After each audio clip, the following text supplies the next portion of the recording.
අයිබෝවන් අපි අදත් සුපුරුදු විදිහටම උදෑසන ඔබත් එක්ක එකට එකතු වෙන්නට සූදානම් සුපුරුදු ලෙන්ගතුකමින් සුපුරුදු ආදරණීයත්වයෙන්. රිලැක්ස් TV ජීවිතය ලස්සන කරන්නට ජීවිතයට ආදරය කරන්නට කියා දෙන්නටයි අපි සූදානම් වෙන්නේ. රිලැක්ස් TV එකෙන් ලයිෆ් එක රිලැක්ස් කරගන්නේ කොයි විදිහටද කියන එක තමයි හැම වෙලාවෙම අපි කතා කරන්නේ. හැම මොහොතෙම මේ විකාශනය තුලින් බලාපොරොත්තු වෙන්නේ ඒ දේ. ඉතින් ලයිෆ් එකේ රිලැක්ස් එක තියාගන්න නම් අනිවාර්යයෙන්ම නිරෝගීකම කියන එකත් අවශ්‍යයි.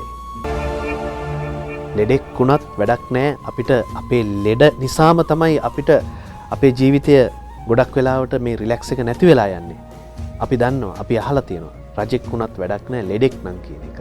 ඉතින් ලෙඩ වෙන්නේ නැතුව රජවරු නොවන අපට රජෙක් විදිහට ඉන්නට පාර කියලා දෙන්නට ඔන්න සූදානම්. අපි මේ සඳහා හැම වෙලාවෙම භාවිතා කරන්නේ අපේ දේශීය වෛද්‍ය ක්‍රමය. දේශීය වෛද්‍ය ක්‍රමයත් එක්ක බැඳුණු අපූර්ව සංකල්ප තියෙනවා අපේ නූතන ජීවිතයට ගලප ගන්නට. නමුත් අපි අපේ කාර්යබහුල ජීවිතයන් එක්කලා අපිට ඒ හැකියාව ටික ටික මග ඇරිලා යනවා. ඔබටත් දැනෙනවා ඇති ඒ කාරණාව පිළිබඳව. මැදිරිය ඇතුලේ ඉන්න මටත් අපි හැමෝටමත් ඒක දැනෙනවා. ඒ නිසාම තමයි අපි අඩු වයසින් රෝගීන් වෙලා තිබෙන්නේ. ඉතින් අපි සූදානම් වෙන්නට ඕනේ ලෙඩක් වෙන්නේ නැතුව ජීවත් වෙන්නට. අපි ඒ ගැන කතා කරන්නටයි ඔන්න අද දවසේදී සූදානම් වෙන්නේ. අපි ඒ සඳහා බොහොම ගෞරවයෙන් ආරාධනා කරා කඳාන රාවණ අසපුව පෞද්ගලික රෝහලේ පාරම්පරික දේශීය වෛද්‍ය KM රණසිංහ බණ්ඩාර මැතිතුමන්ට. අයිබෝන් වෛද්‍යතුමනි. එතුමන් පුරා දශක 5කටත් අධික කාලයක් දේශීය වෙදකමින් ශ්‍රී ලාංකික ජනතාවට සුවය ලබා දුන් වෛද්‍යාචාර්යවරයෙක්. ඒ වගේම බොහොම ගෞරවයෙන් අපි එතුමන්ට මැදිරියට ආරාධනා කරේ එතුමන්ගේ දශක 5කට අධික ඒ දැනුම ඔබත් එක්ක බෙදා හදාගෙන අපේ ජීවිතය රිලැක්ස් කරගන්නට අපිට හැකි අයුරින් එතුමන්ව දායක කරගෙන අපි ඔන්න අද දවසේදී කාර්යයට මුල පුරන්නට සූදානම්. වෛද්‍යතුමනි අපි කතා කරන්නට ඕනේ බෙහෙත් බොනවට වැඩිය බෙහෙත් නොබී නිරෝගීව ඉන්නේ කොහොමද කියන එක. හැබැයි අපි කොච්චර උත්සාහ කරත් අපි ලෙඩ වෙනවා. අපි හිතන්නේ අද දවසේදී කිසිම ලෙඩක් වෙන්නේ නැතුව ඉන්න කියලා. අපි අහලා තියෙනවා සමහර වෙලාවට ඉහෙන් බහින්න නැති ලෙඩක් තියෙන මිනිස්සු ඉන්නවා කියලා. හැබැයි නූතන සමාජයේ හැම වෙලාවෙම රෝගීන් ඉන්නේ. ඉහේ සිට පාදාන්තය දක්වාම මොකක් හෝ ලෙඩක් තියෙනවා. වෛද්‍යතුමනි, ඇයි මේ විදිහට ලෙඩ වෙන්නේ අපි? ඔව්. අපේ දේශීය වෛද්‍ය විද්‍යාව හුඟක් වෙලාවට රෝග වලට බෙහෙත් කරන විද්‍යාවකට වඩා ප්‍රජාවට නිරෝගී ජීවිතයක් ගත කරගෙන තමන්ගේ ජීවිතය වින්දනය කරගෙන මරණය දක්වා යන්න පාර කියලා දෙන හොඳ ශාස්ත්‍රයක්. එතනදී ඇයි මේ රෝග වෙන්නේ කියන එක තමයි පුතාගේ ප්‍රශ්නේ. ඒ ප්‍රශ්නෙට තියෙන පළවෙනි උත්තරේ තමයි මේ සියලුම රෝග අපි විසින් ආරාධනා කරලා අපේ ශරීරය තුළට ගෙන්න ගන්නවා. එතකොට මේ ආරාධනාවන් නවත්ත ගත්තොත් මේ රෝග අපේ ශරීර වලට එන්නේ නැහැ. හරි. පොඩ්ඩක් හිතන්න බලන්න පහුගිය කොරෝනා රෝග අවස්ථාවන් වලදී කොත්තමල්ලියටයක් හොයාගන්න තිබ්බේ නැහැ බෙහෙත් කඩේක.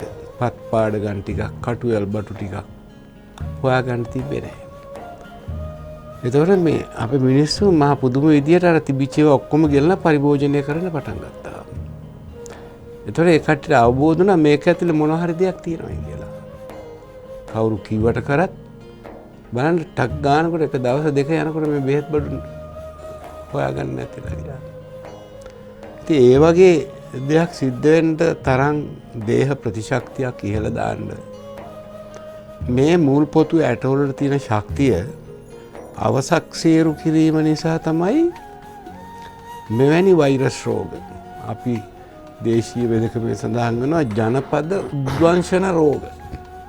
ජනපද පිටින් විනාශ කරගෙන යන රෝග මේ වෛරස් රෝග ගණයට එහෙම නැත්නම් බෝ වෙන රෝග ගණ වලට වැටෙනවා. එතකොට මේවට අවශ්‍ය දේහ ප්‍රතිශක්තියින් ඔසවා තබා ගැනීම සඳහා හුඟක් වෙලාවට මේ ඉස්සර පරණ පොත කියවනකොට අපිට පේනවා හුඟක් වෙලාවට කොත්තමල්ලි වතුර එකක් එන අමුත්තෙකුට සංග්‍රහ කරන්න යනකොට බෙලි මල් වතුර ටිකක්. ඒ වගේ අපේ පාන ක්‍රම තිබුණා.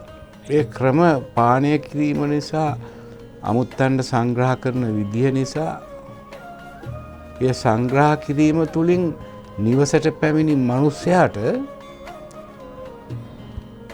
වටිනා දායාදයක් දීලා තියෙනවා. ජූස් කෝප්පයක් එහෙම නැත්නම් වෙනත් පානයකට වඩා එයාගේ සෞඛ්‍ය ආරක්ෂා කරගන්න පුළුවන් සුදුසු බීමක් දීලා තියෙනවා. අපි අද අමුත්තන්ට සංග්‍රහ කරන්නේ සහ අපි පානය කරන්නේ ශරීරය විනාශ කරන වසවිස. කිරි කෝප්පේ ඉඳලා අනිකුත් තියෙන සියලුම පාන වර්ග ස්වාභාවිකත්වයෙන් ඉවත් කරපු නොයෙකුත් රෝගකාරක වලට මුල් වෙන රසකාරක ද්‍රව්‍ය අනිකුත් වර්ණකාරක ද්‍රව්‍ය ඒ වගේ මහා විශාල දෙයක් අඩංගු කරලා වෙළඳ ප්‍රතිපත්ති වල තියෙන යම් යම් නීති රීති අස්සෙන් රිංගලා මහ ජනතාවට කවන පොවන ආහාර ද්‍රව්‍ය තමයි දැන් අපි පරිභෝජනය කරන්නේ. එතනදී අපි අරගත්ත ප්‍රාථමික උදාහරණය මේ විවසන අවස්ථාවේ ඒ දේ ගැන මේ අපි දිහා බලාගෙන ඉන්න ප්‍රේක්ෂකයෝ ටික අපිට ග්‍රහණය වෙන ප්‍රේක්ෂකයෝ ටිකවත් බුද්ධිමත්ව හිතලා බැලුවොත් අත් වශයෙන්ම මේ දේහ ප්‍රතිශක්තිය ඉහළ දමා ගැනීම සඳහා ප්‍රාථමික සෞඛ්‍ය සංරක්ෂණය ලබා ගන්න ඕනේ. ඇති කර ගන්න ඕනේ. ප්‍රාථමික සෞඛ්‍ය සංරක්ෂණය කියපුවාම පුද්ගලයා උදේ නැගිටින එකේ ඉඳලා උදේ ආහාරයේ ඉඳලා ඊට පස්සේ දිවා ආහාරය රාත්‍රී ආහාරය නිින්දට යන වෙලාව ඒ තුළ ඇති වෙන ව්‍යායාම රටාවන් ඒ හැම දෙයක්ම ප්‍රාථමික සෞඛ්‍ය සංරක්ෂණයට අදාළ වෙනවා. ප්‍රාථමිකව මේ සෞඛ්‍ය සංරක්ෂණය කරගත්තොත් ඔය වගේ එන රුධිර රෝග සහ වර්තමානයේ ප්‍රචලිත වෙලා තියෙන ආතරයිටිස් රෝග මම දැක්ක මේ ළඟදී පත්‍රයක තිබ්බා මේ සෞඛ්‍ය දෙපාර්තමේන්තුවකින් ඉදිරිපත් කළ තිබ වාර්තා දවසකට 23 දෙනෙක් මස්තිෂ්ක ආඝාත රෝගය පැරලයිසි දවසකට 23 දෙනෙක්. ඒකට හිතලා බලන්න මේ 2 කෝටියක් විතර ජනගහනයක් ඉන්න අපේ රටේ දවසකට 23 දෙනෙක් ඇවිල්ලා අංශභාග තත්ත්වයට පත් වෙනවා නම් එතන මොකද්ද තියෙන වැරද්ද කියලා අහකලා. එතන මොකද්ද තියෙන වැරද්ද කියලා. ඇයි? සාමාන්‍යයෙන් ඕනම කෙනෙක් දන්නවා අංශභාග රෝගයක් හැදෙන්න මුල් වෙන්නේ ශරීරයේ ඇතිවන ලේ කැටි මස්තිෂ්කයට රුධිරය ප්‍රවාහනය කරන රුධිර නාල හැකිලීම් වෙලා තියෙන අවස්ථාවන් වල ඒ ලේ කැටි අර රුධිර නාලයේ හැකිලිච්ච තැන් වල සිරවීම නිසා අංශභාග රෝගේ හැදෙනවා. අපි කාටවත් තේරෙන භාෂාව ඔය කියන්නේ. හරි. එතකොට මේ රුධිර කැටි ඇතිවීම ඇති වෙන්නේ ඇයි? බලන්න මේකට මූලික හේතු වෙන්නේ රුධිරයේ පවත්නා තෙල් සංඛ්‍යා ඉහළ යාම. එතකොට දැන් අපි උදේ හවහ කන ආහාර පාන රටාවන් වල තියෙන නුසුදුසුභාවය නිසා තමයි ගොඩක් වෙලාවට මේ රුධිරයේ වෙනස් වීම ඇති වෙන්නේ. රක්තය කියන ධාතුව, රක්ත ධාතුව ගොඩක් වෙලාවට ඊටාම නිකැලෙල්ව, ඊටාම පාරිශුද්ධව ශරීරයේ තියෙන්න ඕන දෙයක්. මොකද රක්තය කර්ණ කොටගෙන තමයි අනිකුත් ධාතු කොටස් 6ම පෝෂණය වෙන්නේ. වෛද්‍යතුමනි රක්තය කියන්නේ මොකක්ද? රක්තය කියන්නේ ලේ ධාතුව. හරි.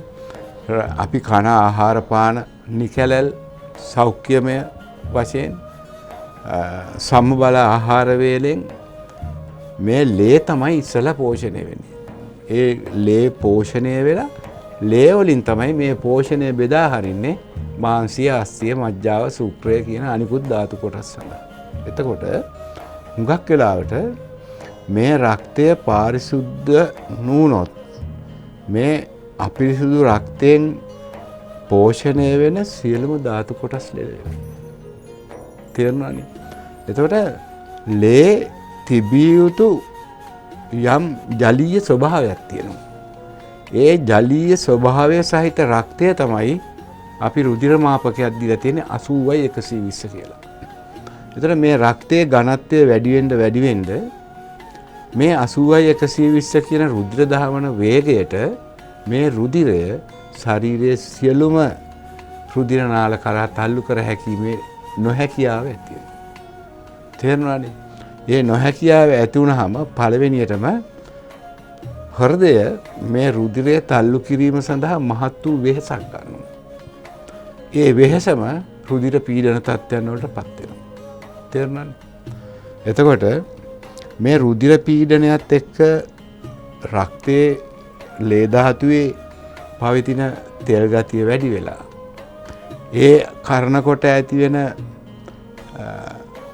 ලේ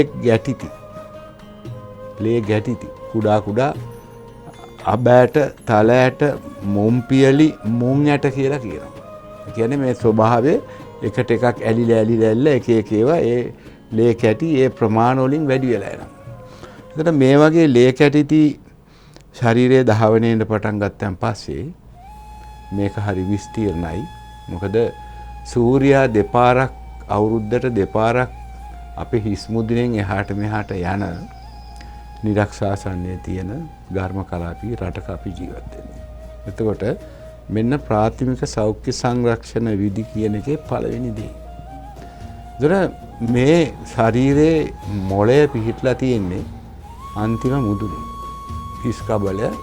හිස් කබල ඇතුලේ තියෙන ශ්ලේෂ්ම තට්ටුවක් මැද මොළේ පිහිටලා තියෙනවා. මොකද මේ මොළය කියන ඉන්ද්‍රිය ජීවිතයේ ලැබපු දවසේ ඉඳන් මරණය දක්වාම තමන්ගේ ජීවිතය මෙහෙවන්න තියෙන විශාලම ආයුධයක්. ඉතින් මේක සුරක්ෂිතව තියෙන තැන පොතපතේ සඳහන් වෙනවා නිතරම හිසට බඳින ජටාවක් පිටිබඳව. දැන් අංශභාගවලට හේතු වෙනවා මොළේ ලේනහර හැකිලීම සහ ලේ කැටිති ඒ හැකිලිච්ච ලේනහර වල සිරවීම. එතනදී හුඟක් වෙලාවට දැන් බලන්න අපේ ළමයි ජෙල් ගන්නවා ඔළුවේ.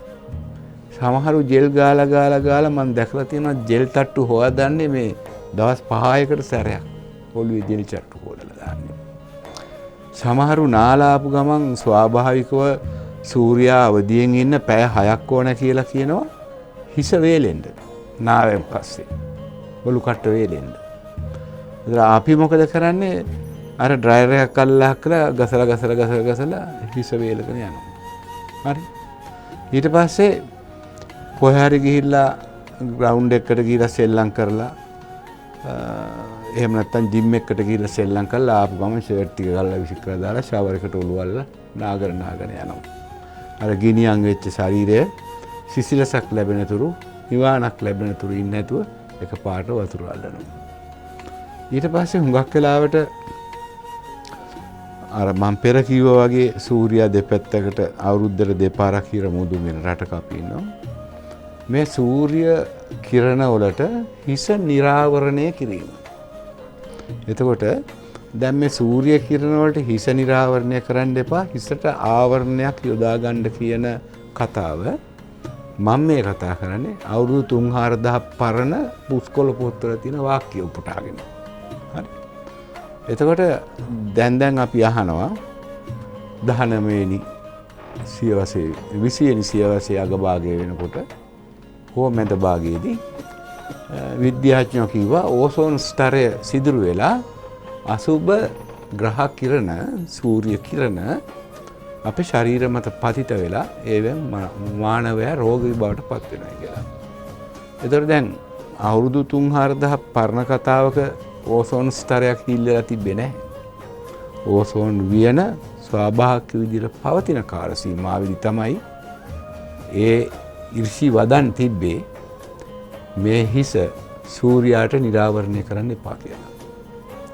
දැන් අපි මේ අසුභව සූර්ය කිරණ එන කාලෙත් අපි හිස සූර්යාට නිරාවරණය කරගෙන ඉන්නේ. එතකොට මොළේ ඇතුලේ මේ මොළයට රක්ත ධාවනය කරන සියුම් රුධිර නාල හැකිලෙන්න මම ඔන්න ඔය පෙර කිව්වේ එක් හේතු බලපානවා. හරි.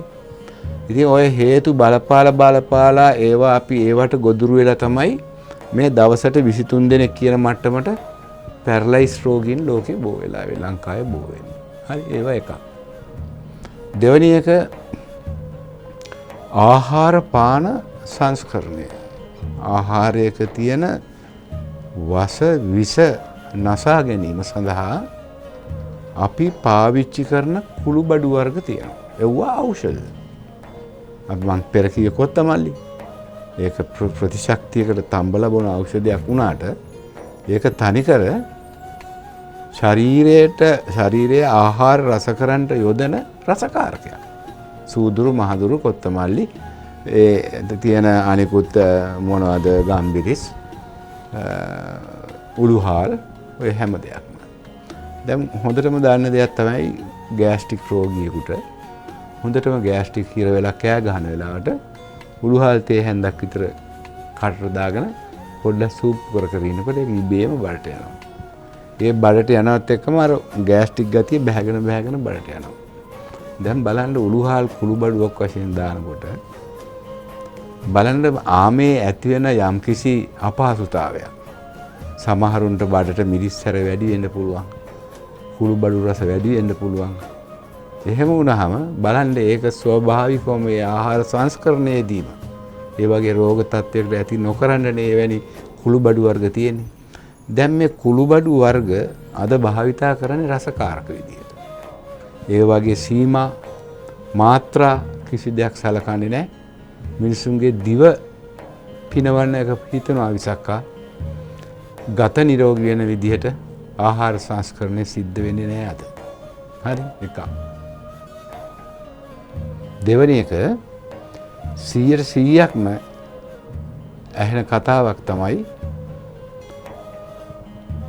අපි වෙනසකටත් එක්ක අද පිටින් කම්. හැමෝම කැමති පිටින් කන්න. ඇයි? පුංචි කාලේ ඉඳලම පිට කෑම වල තියෙන රසය පොඩි ළමයින්ගේ දිවට දීලා. තේරෙනවනේ අධික සාන්ද්‍රණය සහිත ලුණු වර්ග, ඒ වගේම එක එක රසායන වර්ග, ඒ වගේ දේවල් වලට පුංචි කාලේ ඉඳන් දිව හුරු කරලා ඒ කට්ටිය නිතරම හොයන්නේ. දැන් අද අපි බැලුවොත් පොඩි දරුවෙකුට ඉස්කෝලේ යන මොන්ටිසෝරි යන ළමයාට ඉඳලා අපි කෑම පෙට්ටියට දාලා යවන්නේ මොනවද කියලා අපිම හිතලා බලන්න. එතකොට අම්මා ගෙදර උයන කෑමේ රසය දරුවට අමතක වෙලා. අද අපිට අවුරුදු 70 හිට වෙනකොටත් අපිට තාම මතක් වෙන්නේ අම්මගේ කෑම ටික. අම්මා අපිට උයලා දීපු බත් ටික. ඒ බත්වල තියෙන රසය. නමුත් අපේ අම්මලා දැන් ඉන්න අම්මලා අම්මගේ කෑම දරුවන්ටම එපා කරගෙන තමයි යන්නේ. හරි. දරුවෝ රෝගී වෙන, පරම්පරාවම රෝගී වෙන, රටවැසියෝ රෝගී වෙන මූලිකම දේ තමයි මෙන්න මේ ආහාර රටාව සහ ආහාර සංස්කරණය. හොඳයි වෛද්‍යතුමනි, අපි තව ගොඩක් දේවල් අපිට කතා කරන්නට තිබෙනවා. තව ගොඩක් දේවල් අපි ඉගෙන ගන්නට තියෙනවා ඔබතුමාගෙන්. මොකද ඔබතුමා දශක 5කට අධික කාලයක් වෛද්‍ය වෘත්තිය නියැලෙමින් ඉන්නවා. ඒ නිසාම තමයි අපිට ඔබතුමාගේ මේ අදහස් ඉතාම වටින්නේ. නූතන පරම්පරාවට අලුතෙන් ඉගෙන ගන්නට ඕන බොහෝ කරුණු තිබෙනවා ජීවිතේ රිලැක්ස් කරගන්නට. ඒ නිසා අපි ඉක්මනටම විරාමයකට ගිහින් එනවා නැවතත් රිලැක්ස් TV තීර්ථ යාත්‍රා සමගින්.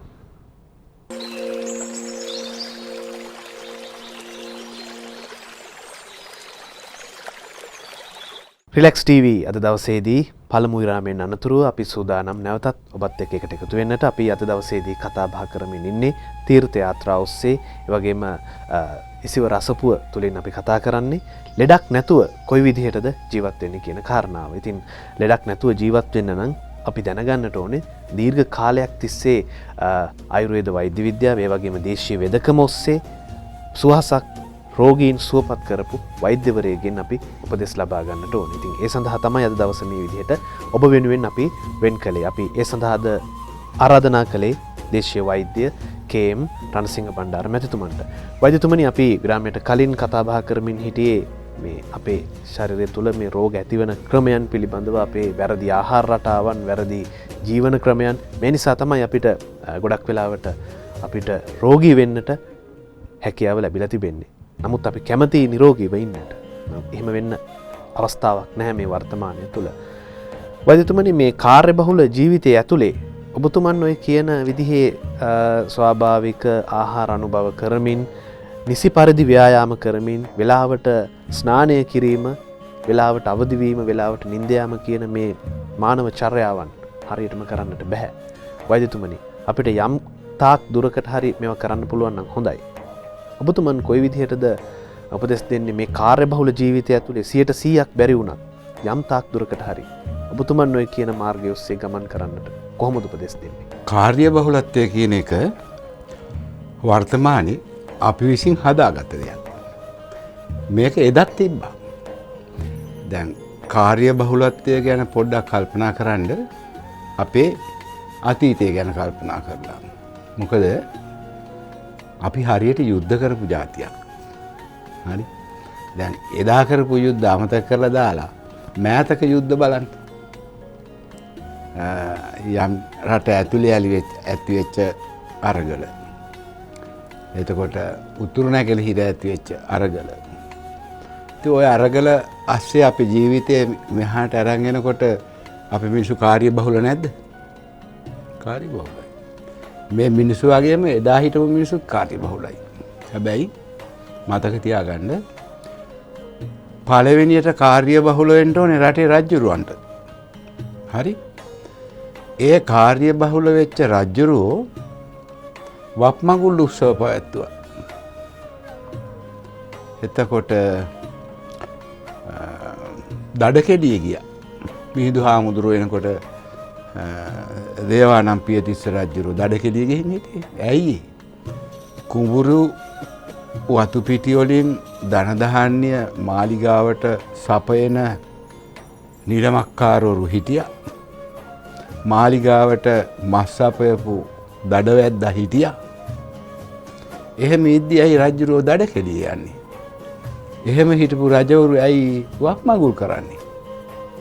මේ හැම දෙයක්ම රජුත් තමන්ගේ කාර්යබහුල ජීවිතය ඇතුලේ තමන්ගේ නිරෝගීතාවයට අවශ්‍ය ව්‍යායාමය බේරගෙන හිටියේ.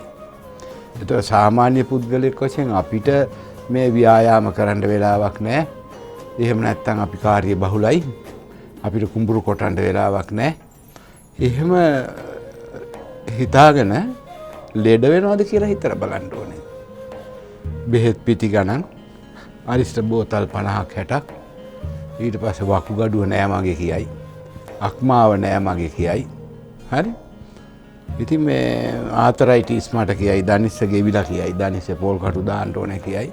ඉතින් ඒ තත්ත්වයට යන්න කැමැත්තෝ එසේ යත්වා. හරි? අපිට කියන්න තියෙන්නේ තම තමන්ගේ තරමට තියෙන කාර්ය බහුලත්වයත් එක්ක පුළුවන් ආකාරයෙන් මේ පෙන්වා දෙන කරුණු මොලේට අරගෙන මේ නිරෝගී ජීවිතය හඹාගෙන යන්න කියන එක. නිකම් මේක නිරෝගී ජීවිතය කියලා අපිට හැමදේම ලැබෙන්නේ නැහැ. අපිට දැන් පහුගිය දවස්වල කතාවක් ගියා හාල් වල යම් යම් වසවිස ද්‍රව්‍ය මිශ්‍ර වෙලා තියෙනවායි කියලා. සත පහකට මිනිස්සු ගණන් ගත්තේ නැහැ ඒ වසවිස කෑවනේ. කිසි කෙනෙක් ඒකට බය නැහැ. බොන කිරිපිටි වර්ග වල යම් යම් වසවිස තියෙනවා කියලා ලොකු කතිකාතක් ගියා. මිනිස්සු කිරි බොන එක අතෑරියෙත් නැහැ. එහෙමනේ. එතකොට ඒවා දිහා බලන අපට තේරෙනවා මිනිස්සු වසවිස කන්ට ආසයි. මිනිස්සු ලෙඩ වෙන්න ආසයි. එතකොට චීනේ කෙනෙක් මැරුණා කිරි බීලා. අපි කිරි බී ඉන්නවා මැරෙන්නේ නැහැ. මැරෙන්න බය නැහැ. නිකන්වත් හිතදා මේ කිරි බොන්න හොඳ නැහැ. අපි පොඩ්ඩක් වාරණයක් දා ගන්න ඕනේ මේක දෙකෙන් එකක් වෙනකක්. එහෙම මුකුත් කරේ නැහැ. මම ඒ කිරි වලට හෝ ඒ වෙන දෙයකට මම විරුද්ධ නැහැ. අපිට එහෙම විරුද්ධ වෙන්න බෑ. නමුත් ඇවිල්ලා අපි තමන් පුද්ගලිකව දැනගන්න ඕනේ තමන්ට හා තමන්ගේ දූ දරුවෝ නිරෝගී පාරේ අරන් යන්න ඒ කට්ටියට රෝගී නොවන තැනට වැඩ කරගන්න කොහොමද මග සලස්වන්නේ කියන එක නැනනුවණින් විමසලා බලන්න ඕනේ. කණ්ඩ බොණ්ඩ දේවල් නැතුව නෙමෙයි. පොලොස් ගෙඩිය, දෙල් ගෙඩිය, කොස් ගෙඩිය අද මාකට් වෙලා තියෙනවා. දෙල් ගෙඩියක් රුපියල් 200 250ට ගියා පහුගිය කාලේ. පොලොසුත් එහෙමයි. කොස් ගෙඩියක් ඉස්සර කපපුවාම හතර වටේ ගෙවල් වලට බෙදෙනවා කොස් ගෙඩිය ලොකු කොස් ගෙඩි. ඒ වටේ ගෙවල් වලට බෑව කපලා බෙදනවා. අද ඒ විදිහටම කොස් ගෙඩිය මාකට් එකට ඇවිල්ලා අර විදිහටම කපලා මුදලට හරි කොටස් දැන් බෙදෙනවා කොස් ගෙඩිය. කොස් ගෙඩියක් ගෙදරක තනියම කන්න බෑ. හරි විශාලයි ඒවා. ඉතින් කොහොම හරි මේ මට කියන්න තියෙන්නේ මේ කාර්ය බහුලත්වය කියන එකටම ගිල්ලා ඉඳ ගියොත් සිද්ධ වෙන්නේ රෝගී බවට පත් වෙන එක. දැන් අපි අවුරුදු 50කට කිට්ටුව ලෙඩුත් එක්ක ආශ්‍රය කරනවා. ලෙඩුත් එක්ක ජීවත් වෙනවා. සහතික වශයෙන්ම වෛද්‍යවරයෙක් වශයෙන් මට කියන්න ඇත්තෙත් අනිකුත් වෛද්‍යවරුන්ට කියන්න ඇත්තෙත් මේක වෙන්න ඇති කියලා මං හිතනවා. මොකද්ද? මේ ලෙඩු සහ ලෙඩ දැකලා අපි හරි බයයි ලෙඩට. විශ්වාස කරන්න. අපි ලෙඩට බයයි. මේ නන්න ප්‍රකාර රෝග දැකලා, මිනිසු විඳින දුක් දැකලා, මිනිසු කියන දුක් අඳෝනා දැකලා තේරුම් ගන්න. මම මේක තවත් ගැඹුරට බැහැලා මේ නාලිකාව බලන ප්‍රේක්ෂකයන්ට කියන්නම්. මගේ ජීවිතේ මම දැකලා තියෙනවා කසාද බැඳලා අවුරුදු 2-3 ගිහිල්ලා දරුවෙක් මල්ලෙක් ඉන්න ලෙඩ වෙච්ච තරුණ අම්මලා. එතකොට ඒ කට්ටියගේ හන්දි ඉදිමිලා මේ ජොයින්ට් නමන්න බෑ. උදේට නැගිටින්න බෑ.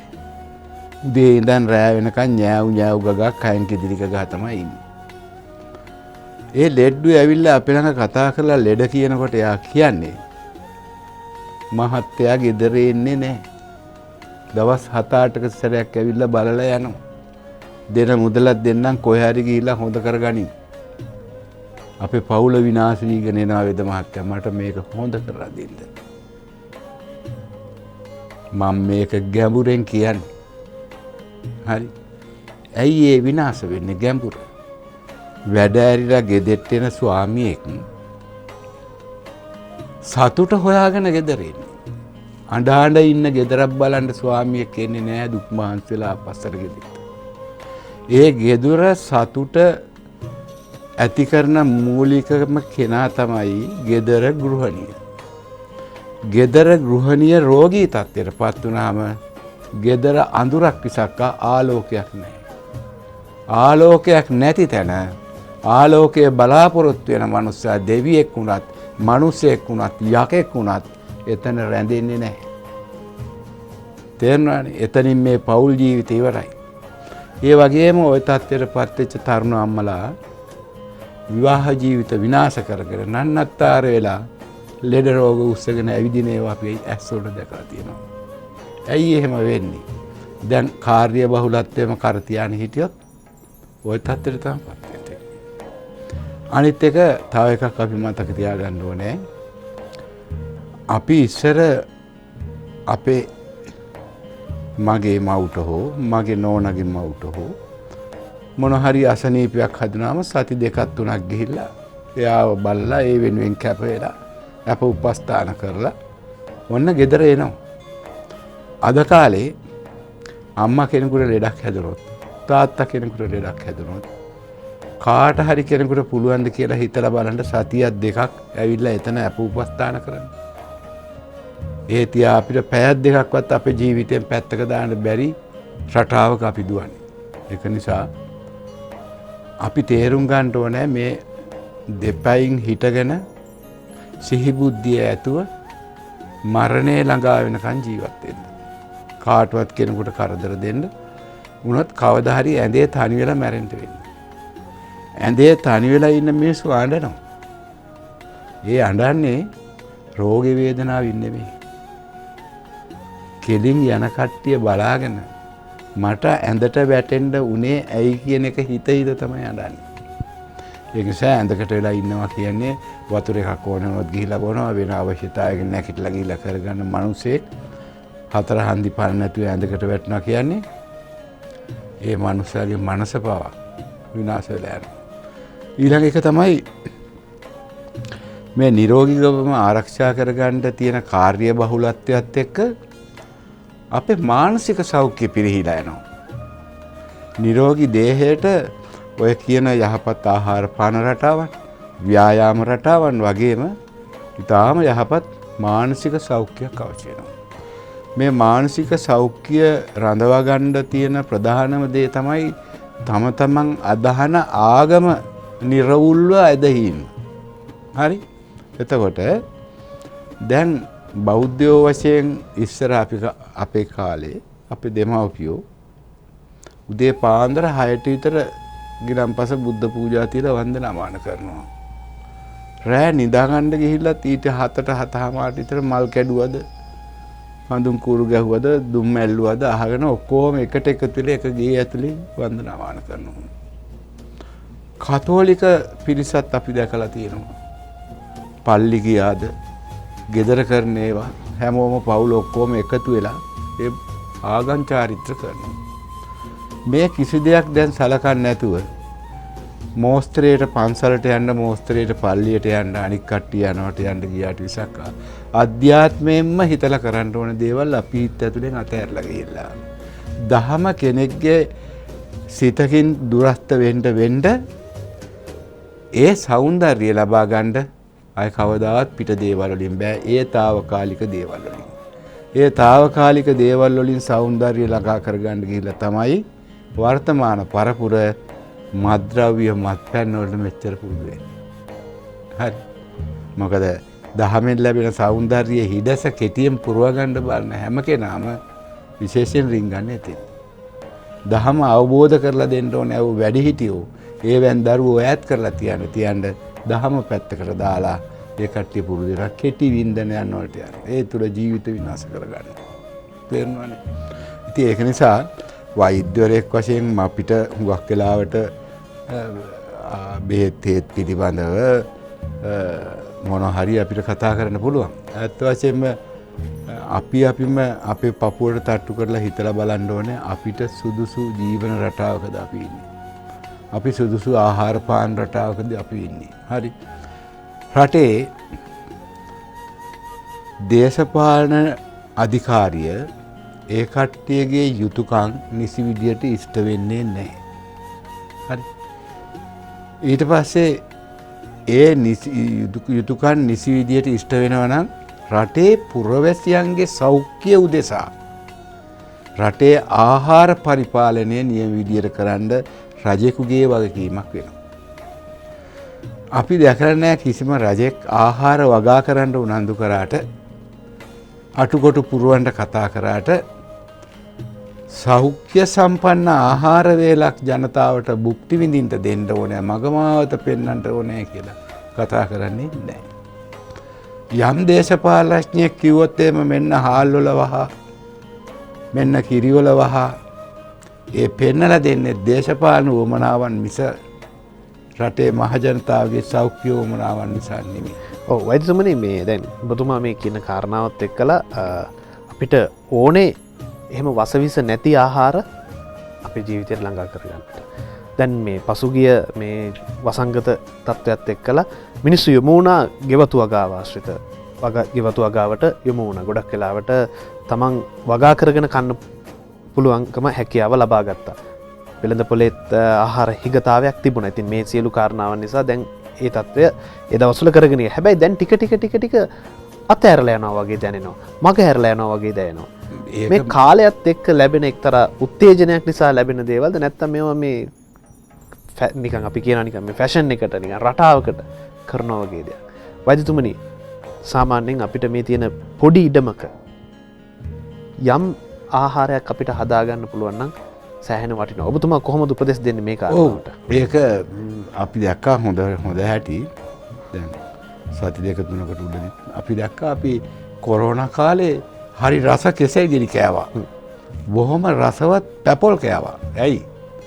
ඒවා ඉදවන්න දාන අනවශ්‍ය රසායන ද්‍රව්‍ය යොදන්න බයයි.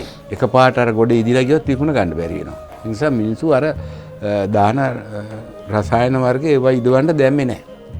ඒ නිසා අපි කනකොට අන්න පොඩි කාලේ කාපු අඹ ගෙඩියක රස ආවා. දැන් මේ මොහොත වෙනකොට අන්න ආයෙත් අර රස අපිට වෙනස් වෙනවා. අපි මේවා ගැන තීක්ෂණව බලන නිසා අපිට තේරෙනවා. මේකට මූලික හේතුව මේකයි. ඉස්සර අපි ගෙදර ගහක තිබ්බ අඹ ගෙඩියක් අපි කඩලා අපි ඕක 10 එක්ක වලලා හරි වෙන උපක්‍රමයකින් මේක ඉදෙන්න තියෙනවා. දවස් පතා මේක ඔබ බලනවා ඉදිරියද කියලා. බොහොම ඉවසීමෙන් ඉදිච්ච ගෙඩි කාගෙන ඉතින් අඹ ගහේ ගෙඩි එහෙම ඉදවගෙන කෑවි. දැන් අපි මේ කතා කරන මමත් ඔබත් මේ අසාගෙන ඉන්න පවා කඩේකට ගියොත් බලන්නේ අද කන්න පුළුවන් පැපොල් ගෙඩියක්, අද කන්න පුළුවන් අඹ ගෙඩියක්. අමු අඹ ගෙඩියක් ගෙනලා ඉදවගෙන කන්න බලාපොරොත්තුවක් වෙන්නේ නැහැ. ඒක නිසා ඉල්ලුමට අවශ්‍ය සැපයුම දෙන්න වෙළඳ අධිකාරිය බලාපොරොත්තු වෙලා ඉන්නවා. ඒ සැපයුම යාලා දෙනවා. අපි වසවිස කරනවා. අපි ඉදිච්ච ගෙඩි ගේන්න නැතුව අමු ගෙඩි ගෙනල්ලා හක්කලා ගෙදර කන්න පුරුදු වුණොත් කවදාවත් ඉදවලා වෙලෙන්දෝ මේ අමු ගෙඩි දෙනවා ඉසක ඉදවලා රසායන ද්‍රව්‍ය ගහලා දෙන්නේ නැහැ. එළවලු ටික පහුගිය දවස් ටිකේ පුළුවන් හැටියට බඩිරු කරලා බණ්ඩා කරලා හදාගත්තා. ඒවා රටේ ඒ වගා කරගත්ත කාලෙට සීමා වෙනවා. ඊට පස්සේ ආයෙත් මිනිස්සු තම තමන්ගේ දේවල් වලට යනවා. ඉතින් එතනදී අපිට කියන්න පුළුවන් කොරෝනා කාලේදී අපිට වැඩක් තිබ්බේ නැහැ. අපි රස්සාවට ගියේ නැහැ, ගෙදර හිටියේ. නිදහසේ හිටියා. අපිට නිදහස තිබ්බා, අපි වගා කරා. දැන් නිදහස නැති නිසා වගා කරන්න වෙලාවක් නැහැ, ආයෙත් යන්න. මොකද ඒකේ මූලික හේතුව ලංකාවේ තියෙන්නේ කෘෂි ආර්ථිකයක් නෙමෙයි. ලංකාවේ තියෙන්නේ වෙළඳ ආර්ථිකයක්. මේ කම්පැනිස් ගොඩයි, ඒව වැඩ කරන කට්ටිය ගොඩයි. ඒවා නිෂ්පාදන ආර්ථික නෙමෙයි. ඉතින් ඒවත් එක්ක එකතු වෙලා මේ වැඩ පිළිවෙල මෙහෙම ඉස්සරහට යනකොට මුළු රටම වසවිසෙන් තමයි ඉස්සරහට යන්න සිද්ධ වෙන්නේ. ආග්‍රහණය කරන වාතයේ ඉඳලා කන බොන දේවල් වල ඉඳලා අන්තිමේදී මිනිය හිඳන් ඔක්කොම වසවිස තුල තමයි යන්නේ. එහෙම නේද? එහෙමයි. එහෙමනම් නිරෝගීව ජීවත් වෙලා ඉන්න ඕන පුද්ගලයෙකුට විශේෂයෙන් රක්ත ධාතුව පිරිසුදුව තියාගන්න අනිවාර්යෙන් අවශ්‍යයි පිරිසුදු නිකලල් ලේ ධාතුව. නිකලල් ලේ ධාතුවට ව්‍යායාමය අවශ්‍යයි. රක්ත දහනයෙන් ඇති වෙන අපද්‍රව්‍ය ලේ වලින් එළියට විසික් කරලා දාලා රක්තය නිරතුරුව පිරිසුදුව තියාගන්න අපද්‍රව්‍ය කොටස් එළියට විසික ගන්න හොඳ ව්‍යායාම රටාවක් අවශ්‍යයි. ඒ ව්‍යායාම රටාව ශරීරයේ තිබ්බොත් තමයි අපි මේ කන බොන ආහාරවල තියෙන යම් යම් වසවිස කොටස් ශරීරයෙන් එළියට විසික් කරන්නේ. තේරුණානේ? වෛද්‍යතුමනි, මේ කාරණාවත් එක්ක තවත් දෙයක් අපි අවධානය යොමු කරන්නට ඕනේ. අපි වැඩි කාලයක් සමහර වෙලාවට ගත කරන්නේ මේ යම්කිසි කොටු වෙච්ච ස්ථානයක, කාමරයක් ඇතුලේ එක්ක ඔෆිස් එකක් ඇතුලේ මේ විදිහට. දැන් එළියට ගිහිල්ලා වැලි ටිකක් පෑගෙන්න තියෙන හැකියාව සම්භාවිතාව අඩුයි.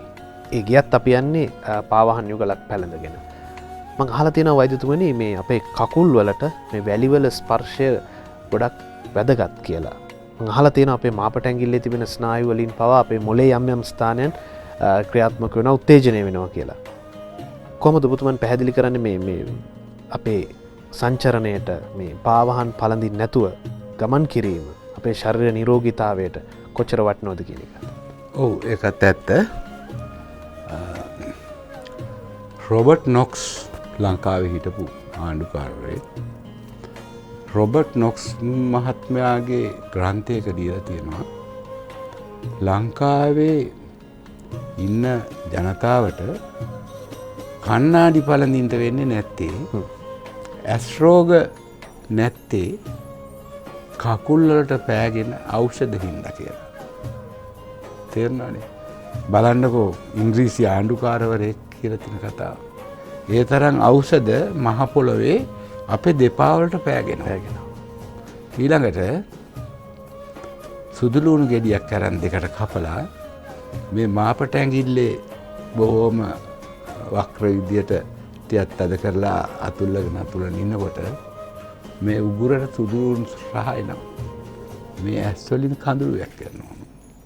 බොහොම ක්ෂණිකව මේවා ගමන් කරන යම් ගමන් මාර්ග නිල ශරීරයේ තියෙනවා. ඒ නිල ගැන අවබෝධයක් නැති කට්ටිය තමයි කල්පනා කරන්නේ මේ කකුලට පෑගෙන දේ. පයට පෑගෙන කියලා වචනයක් තියෙනවා. ගණන් ගන්න නෑනේ පයට පෑගෙනවා කියන එක. නමුත් ගණන් ගත යුතුම දේ තමයි මේ පයට පෑගෙන දේ. ඒ පයට පෑගෙන දේ ගණන් ගත යුතු දේ කියන්නේ පයට පෑගෙන අවස්ථාවේදී කකුල් වලට ඇනෙන යම් උල් වර්ග බීදුරු කටු කෑලි ඊට පස්සේ විස බීජ ස්ථාන අන්න පයට පෑගෙන ගණන් ගත යුතු ස්ථාන. හරි. ඒ වගේම තියෙනවා පයට පෑගිය යුතු ගණන් ගත යුතු ස්ථාන තනකොළ ගොල්ලවල් උඳ පියලිය ගොල්ලවල් ඕන තරම් තියෙනවා වෙල් බඩ ඇටි වල ඇවිදින්න. අද ළමයෙකුටවත් වෙල් බඩ ඇටි එක ඇවිදින්න වෙලාවක් නැහැ. නාන්නේ සෙරප්පු දෙක දාගෙන. හරි.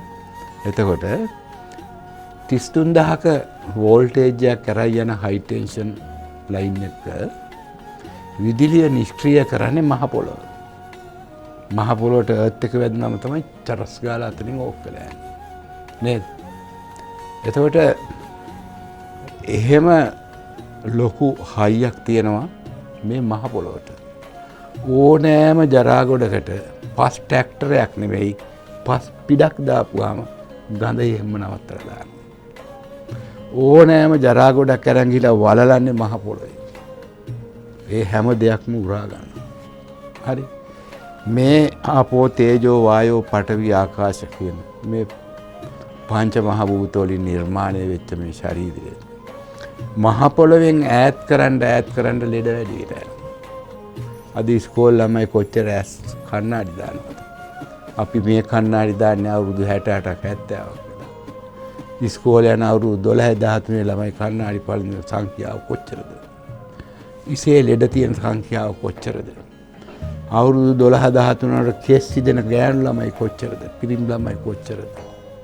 තේරුණා? මේ මහ පොළවත් අපි මෙහෙම සෙරෙප්පු නැතුව මහ පොළොව දෙපා තියාගෙන ඉනකොට අපේ ශරීරයෙන් බොහෝ දේ මහ පොළොවට උරා ගන්නවා. ඒ වගේම පයට පෑගෙන බොහෝ දේවල් වලින් අපේ ශරීරය නිරෝගී වෙනවා. ඉතින් ඒවා නොසලකා හැරලා යම් මෝස්තර අනුව අපි කියන්නේ හැමතැනම සෙරෙප්පු නැතුව ඇවිදින්න කියලා. සෙරෙප්පු නැතිව ඇවිදිය යුතු තැන් වල සෙරෙප්පු නැතුව ඉන්න. ගෙදරට ගලවලා එනකොට සෙරෙප්පු දෙක ගලවලා ගෙදරට එන්න. ඇවිල්ලා ගේ ඇතුලේ සෙරෙප්පු නැතුව ඉන්න. ගේ ඇතුලෙන් එළියට යනකොට තමන්ට නුසුසුසු තැනක යන නම් වහම් පළඳින්න. අනික හැම වෙලාවෙම පුළුවන් තරම් මහ පොළොව ස්පර්ශ කරන්න කියන එක තමයි අපි කියන්නේ. තේරුණානේ? වෛද්‍යතුමනි කතාව බොහොම වටිනවා බොහොම වැදගත් අපිට තවත් දුරට කතා කරන්නට අවශ්‍යයි. මේ හැම දෙයකින්ම අපි බලාපොරොත්තු වෙන්නේ අපේ ලයිෆ් එක රිලැක්ස් කරන්නට වෛද්‍යතුමනි. ටීවී අපේ රූපවාහිනී නාලිකාවේ නමත් රිලැක්ස් ටීවී. ඒ කියන්නේ ආයුර්වේද වෛද්‍ය විද්‍යාවෙම තියෙන සංකල්පය ජීවිතය සැහැල්ලු කරන්නට තමයි අපි මේ වැඩසටහන් මේ විදිහට අරගෙන ඉන් එක් වැඩසටහනක් තමයි මේ ආයුර්වේදයේ අනුව ඔබේ ජීවිතය නිරෝගී කරන්නට ඒ වගේම රෝගී වෙලා නම් ඉක්මනටම නිරෝගී කරගන්නත් නිරෝගීකම ආරක්ෂා කරගන්නටත් අවශ්‍ය කරන මාර්ගෝපදේශනය ලබා දෙන්නේ ඒ සඳහාම තමයි. ඉතින් තව බොහෝ දේවල් කතා කරන්න තියෙනවා බොහෝ මානයන් වලට අපිට යන්නට තිබෙනවා. ඒ නිසා ඉක්මනින්ම විරාමයක් අරගෙන එනවා රැඳී සිටින්න රිලැක්ස් ටීවී අද දවසේ තීර්ථ යාත්‍රා සමගින්.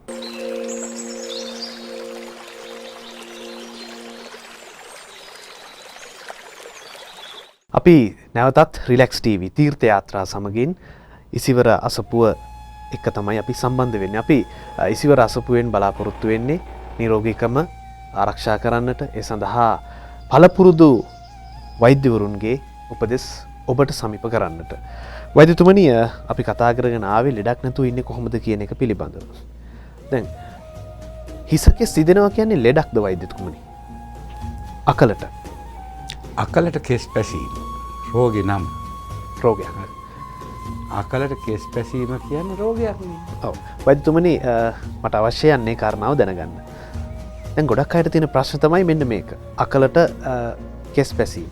සමහර වෙලාවට පිරිමියාගේ රැවුලත් පැහෙනවා. වයස අවුරුදු 18යි 20යි 30 පයින් ඉස්සෙල්ලා. ඇයි වෛද්‍යතුමනි එහෙම විදිහට වෙන්නේ? සාමාන්‍යයෙන් වයස කියලා කියන්නේ වයස අවුරුදු 50 60 70 පෙන්නට පස්සේ තමයි මම දන්න විදිහට අපේ කිරියම්මලගේම කොණ්ඩේ දුන්නේ. හැබැයි අපේ පරම්පරාවේ අයගේ 30 35 වෙනකොට මේ සේරම ඉදිලා වයස පෙනුමක් ඇවිල්ලා තියෙනවා. වෛද්‍යතුමනි මොකක්ද හේතුව? මේක රෝගයක්ද මොකක්ද අපි විස්තර කරමු. අකලට හිස කෙස් පැසීම කියන තමයි ඒ රෝගේ නම. එතකොට ඒක රෝගයක් නේද? අකලට නිසා කාල රෝගයක් නෙමෙයි අකල. අකලට හිස පැහීමට මූලික වෙන සිද්ධාන්ත ගොඩක් තියෙනවා. එකක් තමයි හිස කෙස් නිතර හයි ස්ප්‍රේ වොෂින් කියලා තියෙන්නේ. බොහොම වේගවත්ව සුද්ධ කරලා දාන්නේ. අන්න ඔය ක්‍රමය තමයි මේ භාවිතා කරන නම්න ප්‍රකාර ෂැම්පූ හා කන්ඩිෂනර් වලින් සිද්ධ වෙන්නේ. පළවෙනි දේ මේ මොළයේ හිස ආවරණය කරන අවභාෂිනී කියන සම් තට්ටුව සමේ සමක් කොටස් 7ක්. හතේ උඩම කොටස තමයි අවභාෂිනී. මේ අවභාෂිනී සම නිතර දිය වෙලා යනවා.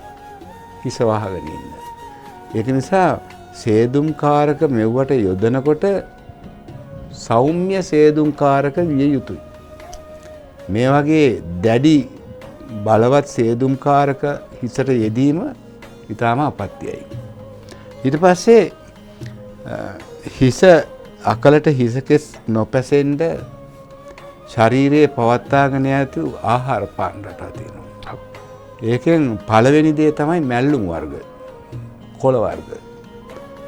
ගොටු කොළ වල ඉඳලා මුගුරු මැල්ල වල ඉඳලා දිගට තියෙන මැල්ලුම් වර්ග රටාවක් තියෙනවා ආහාරයට එකතු කරගන්න.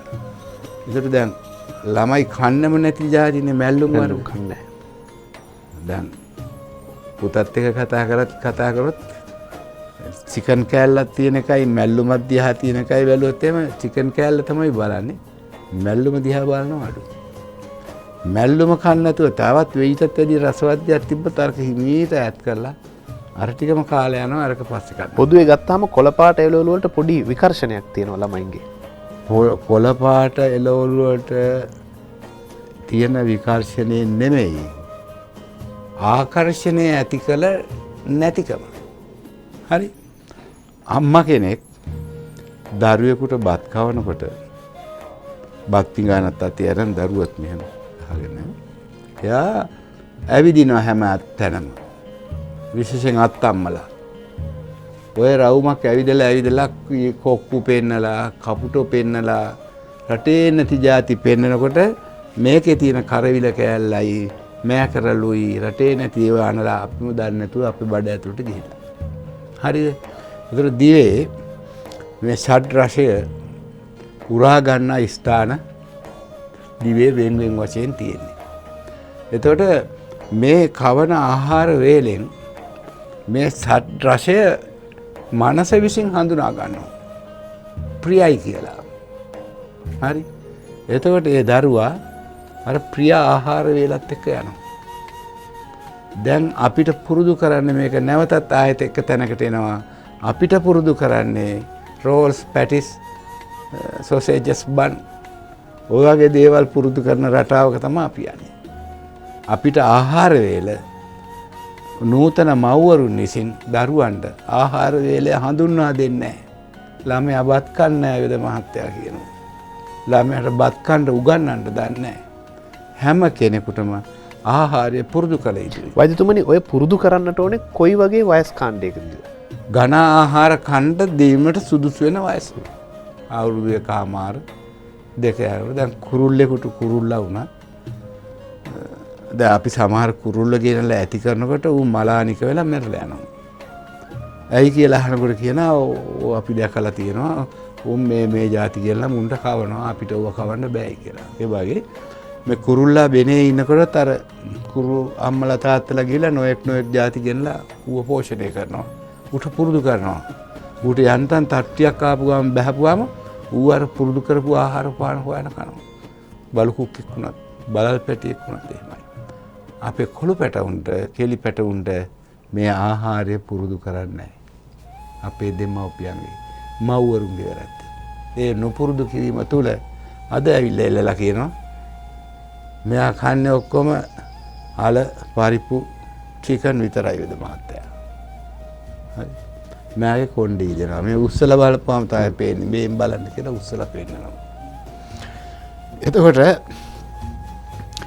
හිසකෙස් ඉදෙනවාට කියලා තියෙන තෙලක් ලියලා දීලා කීයක් හරි සාක්කුවේ දාගන්න මට හිතෙන්නේ නැහැ. ඒ හේතුව මම දන්නවා මේ හිසකෙස් ඉදීම මට වළක්වන්න බෑ කියලා. තේරුණානේ? මොකද මේ හිසකෙස් ඉදවලා තියෙනම ඒ දරුවගේ අම්මා. මං ඕවා දරුවෝ දෙමව්පියන්ට පැහැදිලි කරලා දෙනවා. ඇත්ත වශයෙන්ම හිසකෙස් නිරවුල්ව හිසකෙස් පවත්වාගෙන යන්න ඔය ආහාර පාන රටාව වගේම ස්වාභාවික පැත්තට ඒ හිස වැඩෙන්න අරින්න නැතුව කෙරෙන සියලුම අස්වාභාවික දේවල් මේ හිසකෙස් පැහිමට විතරක් නෙමෙයි ශීර්ෂගත වෙනත් රෝග මහ විශාල පීනස් රෝග සංඛ්‍යා තියෙනවා. ඔය හිසකෙස් ඉදීමට පීනස් රෝගත් මුල් වෙනවා. තේරුණානේ? ඉතින් ඒක නිසා ඇත්ත වශයෙන්ම මේ පුද්ගලයෙක්ගේ මේ ප්‍රාථමික සෞඛ්‍ය පිළිබඳව තියෙන පුළුල් දැනුමක් සහ අවංක හැඟීමක් මේ වැඩිහිටියෝ අතරේ ඇති වෙන්නේ නැත්නම් මේ දරු පරපුර තව එන්ටෙන්ට ලෙඩ වෙනවා. ඔව්.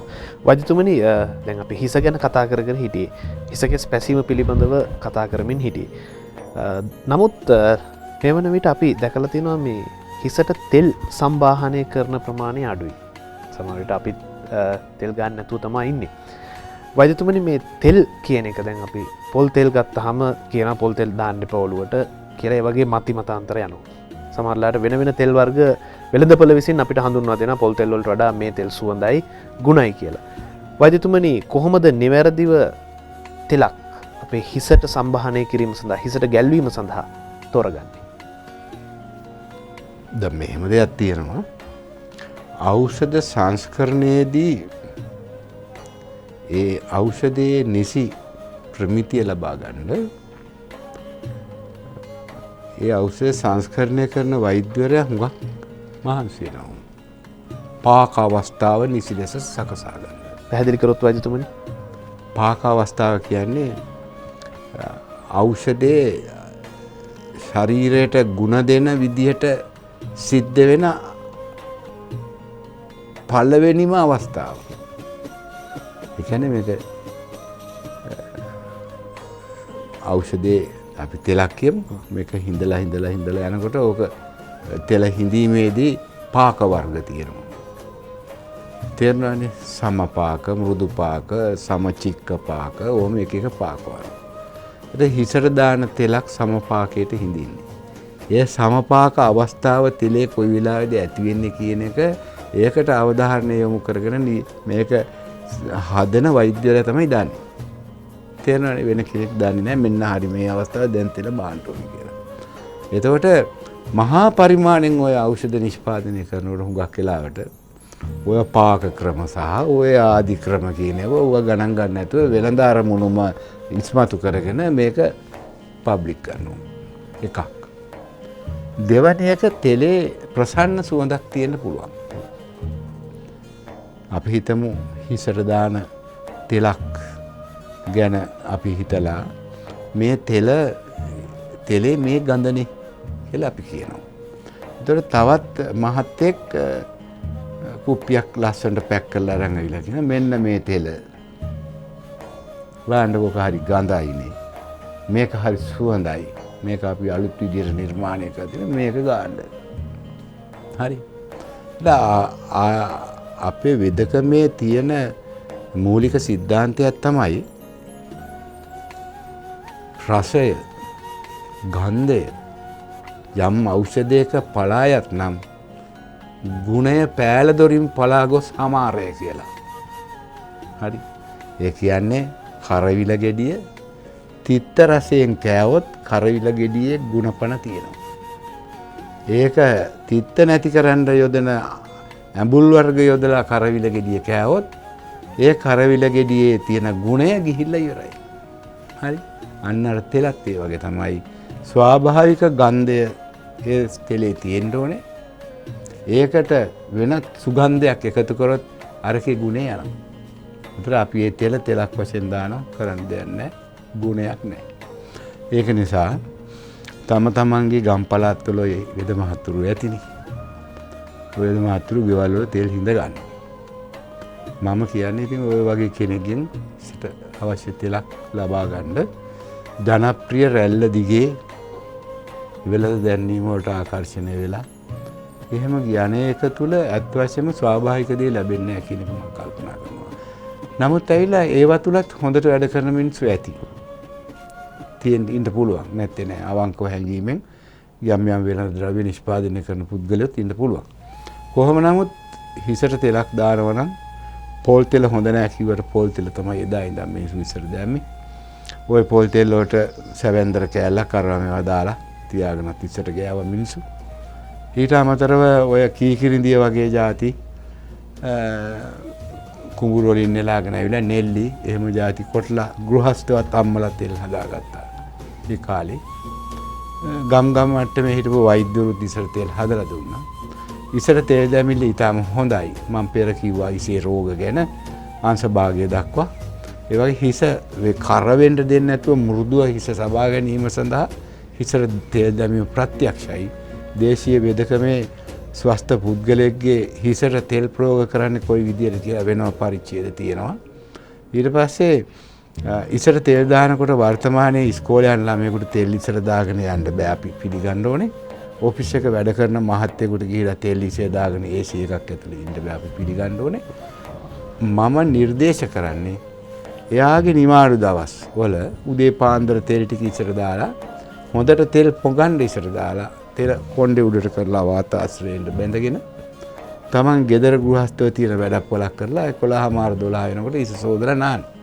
ආවම වශයෙන් ළමයි ගාන සබන් කෑල්ලක්වත් ඔළුවේ ගාලා බේබි සබන් වර්ගයක් ඝන සබන් වර්ගයක් නොගා එවැනි සබන් වර්ගයක්වත් ඉස ගාලා ඉස සෝදන්න ඝන පිරිසිදු කිරීම ද්‍රව්‍ය ඉසට යොදන්න එපා කියන එකයි වර්තමාන තත්ත්වය අනුව මගේ නිර්දේශය.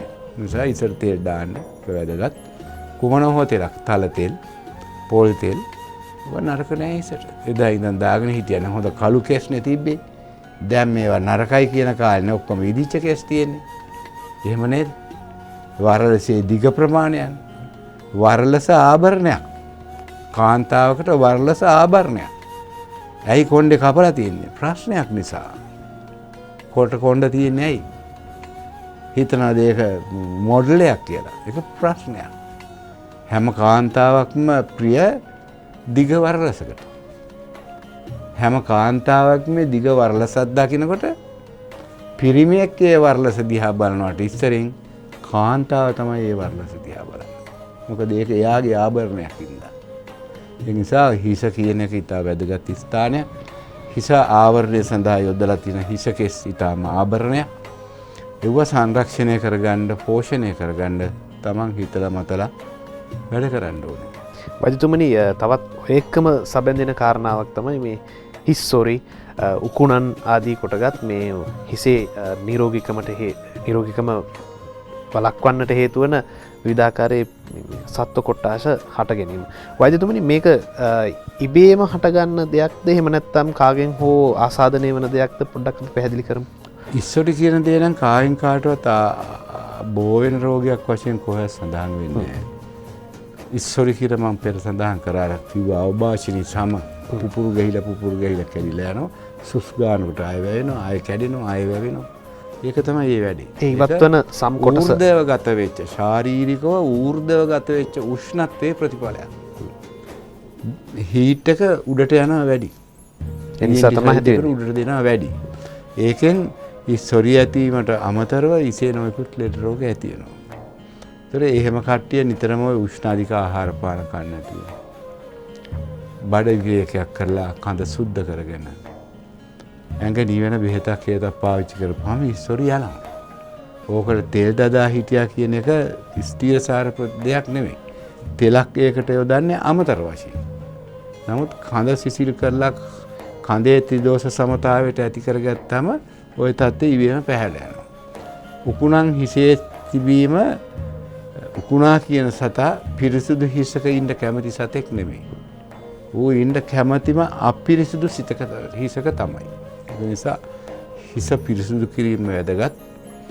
රසදිය පොඟවපු නූලක් මේ හිස මේම අරගෙන මෙතෙන්ට පොඩි ගැටයක් ගහගෙන විනාඩි 15ක් 20ක් ඉන්නට අර උකුණු ටික ඔක්කොම ඇවිල්ලා අර නූල වටේ එතෙනවා. නූල අල්ලා විසිකවම උකුණු ටික යනවා. හරි රසායන ද්‍රව්‍ය සැර જાති ඔලුවට දාලා ඔලුව විනාශ කරගත්තේ නැහැ.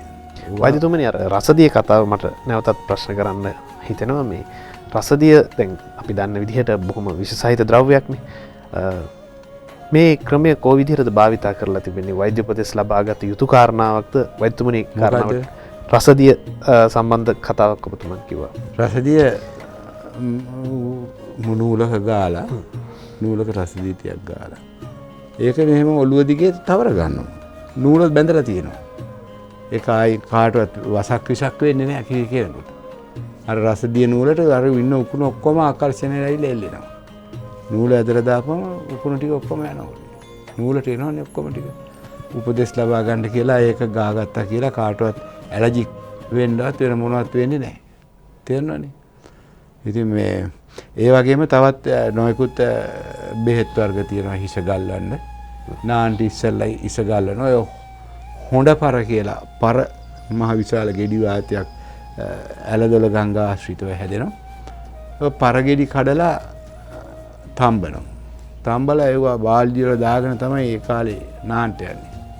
එතන ගිහිලා ඒක පළලා ඒක ඔළුවේ හොඳට ගාලා ඔළුවටත් ආයේ මෙහෙම කරලා රෙදි කෑල්ලක් ගැට ගහගෙන රෙදි සෝදනවා.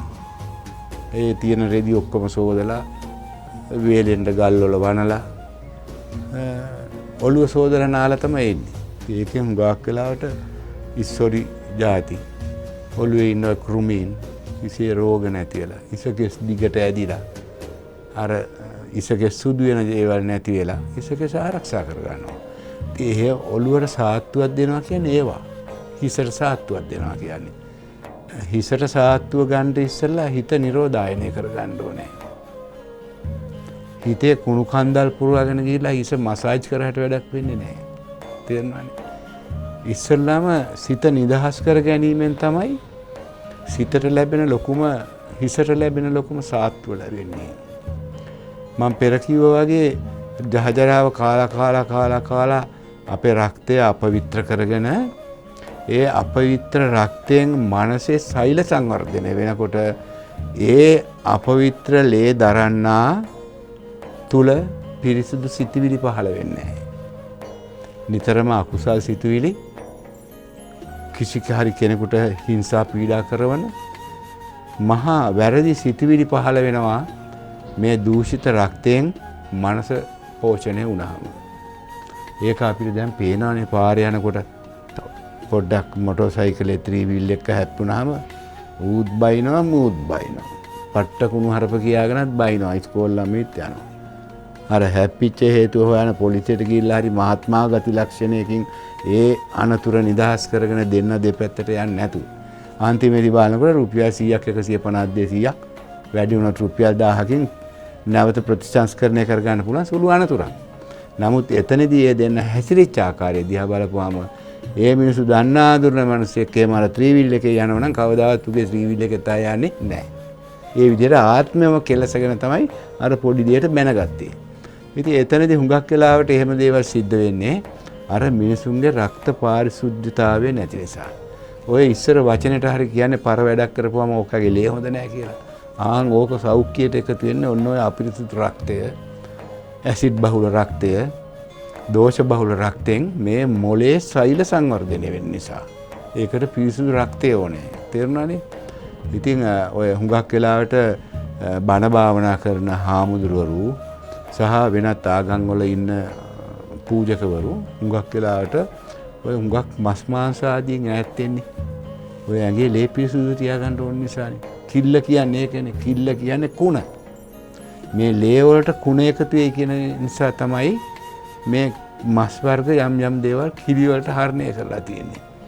ඒතකොට අපි හොඳටම දැන් දන්නවා හරක් මස් මහා බර විදිහට මේ ශරීරයේ ලේ වලට කොලෙස්ටරෝල් එකතු කරන්න උපකාරී වෙනවා. ඒ වගේම හරක් මස් වල මහා විශාල බැක්ටීරියානු විශේෂ ජීවත් වෙනවා. ඒවා ශරීරයට බොහොම ලෙඩ කරනවා. බලන්නකෝ ඒක ඒ කාලේ ඉඳන්ම කිල්ලයි කියලා අයින් කරලා තියෙන හැටි. පරිභෝජනයට නුසුදුසුයි. අයින් කරලා තියෙනවා. ඒ වගේම ඌරගේ ශරීරය. ඌත් විශේෂයෙන් ජරාව වර්ගම අනුභව කරමින් ජීවත් වෙන සතෙක්. හරකණන් වල් කාලා තනකොළ කාලා හැදෙනවා කියමුකෝ දැන්.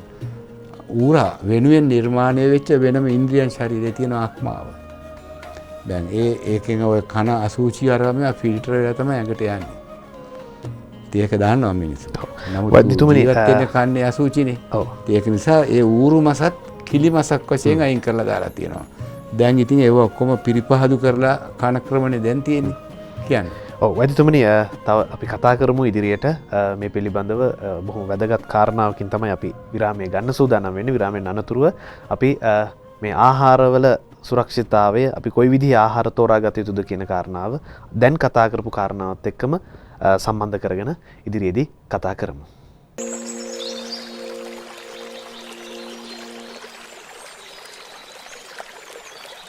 රිලැක්ස් TV අපි සූදානම් නැවතත් ඔබත් එක්ක කතා බහට සම්බන්ධ වෙන්නට.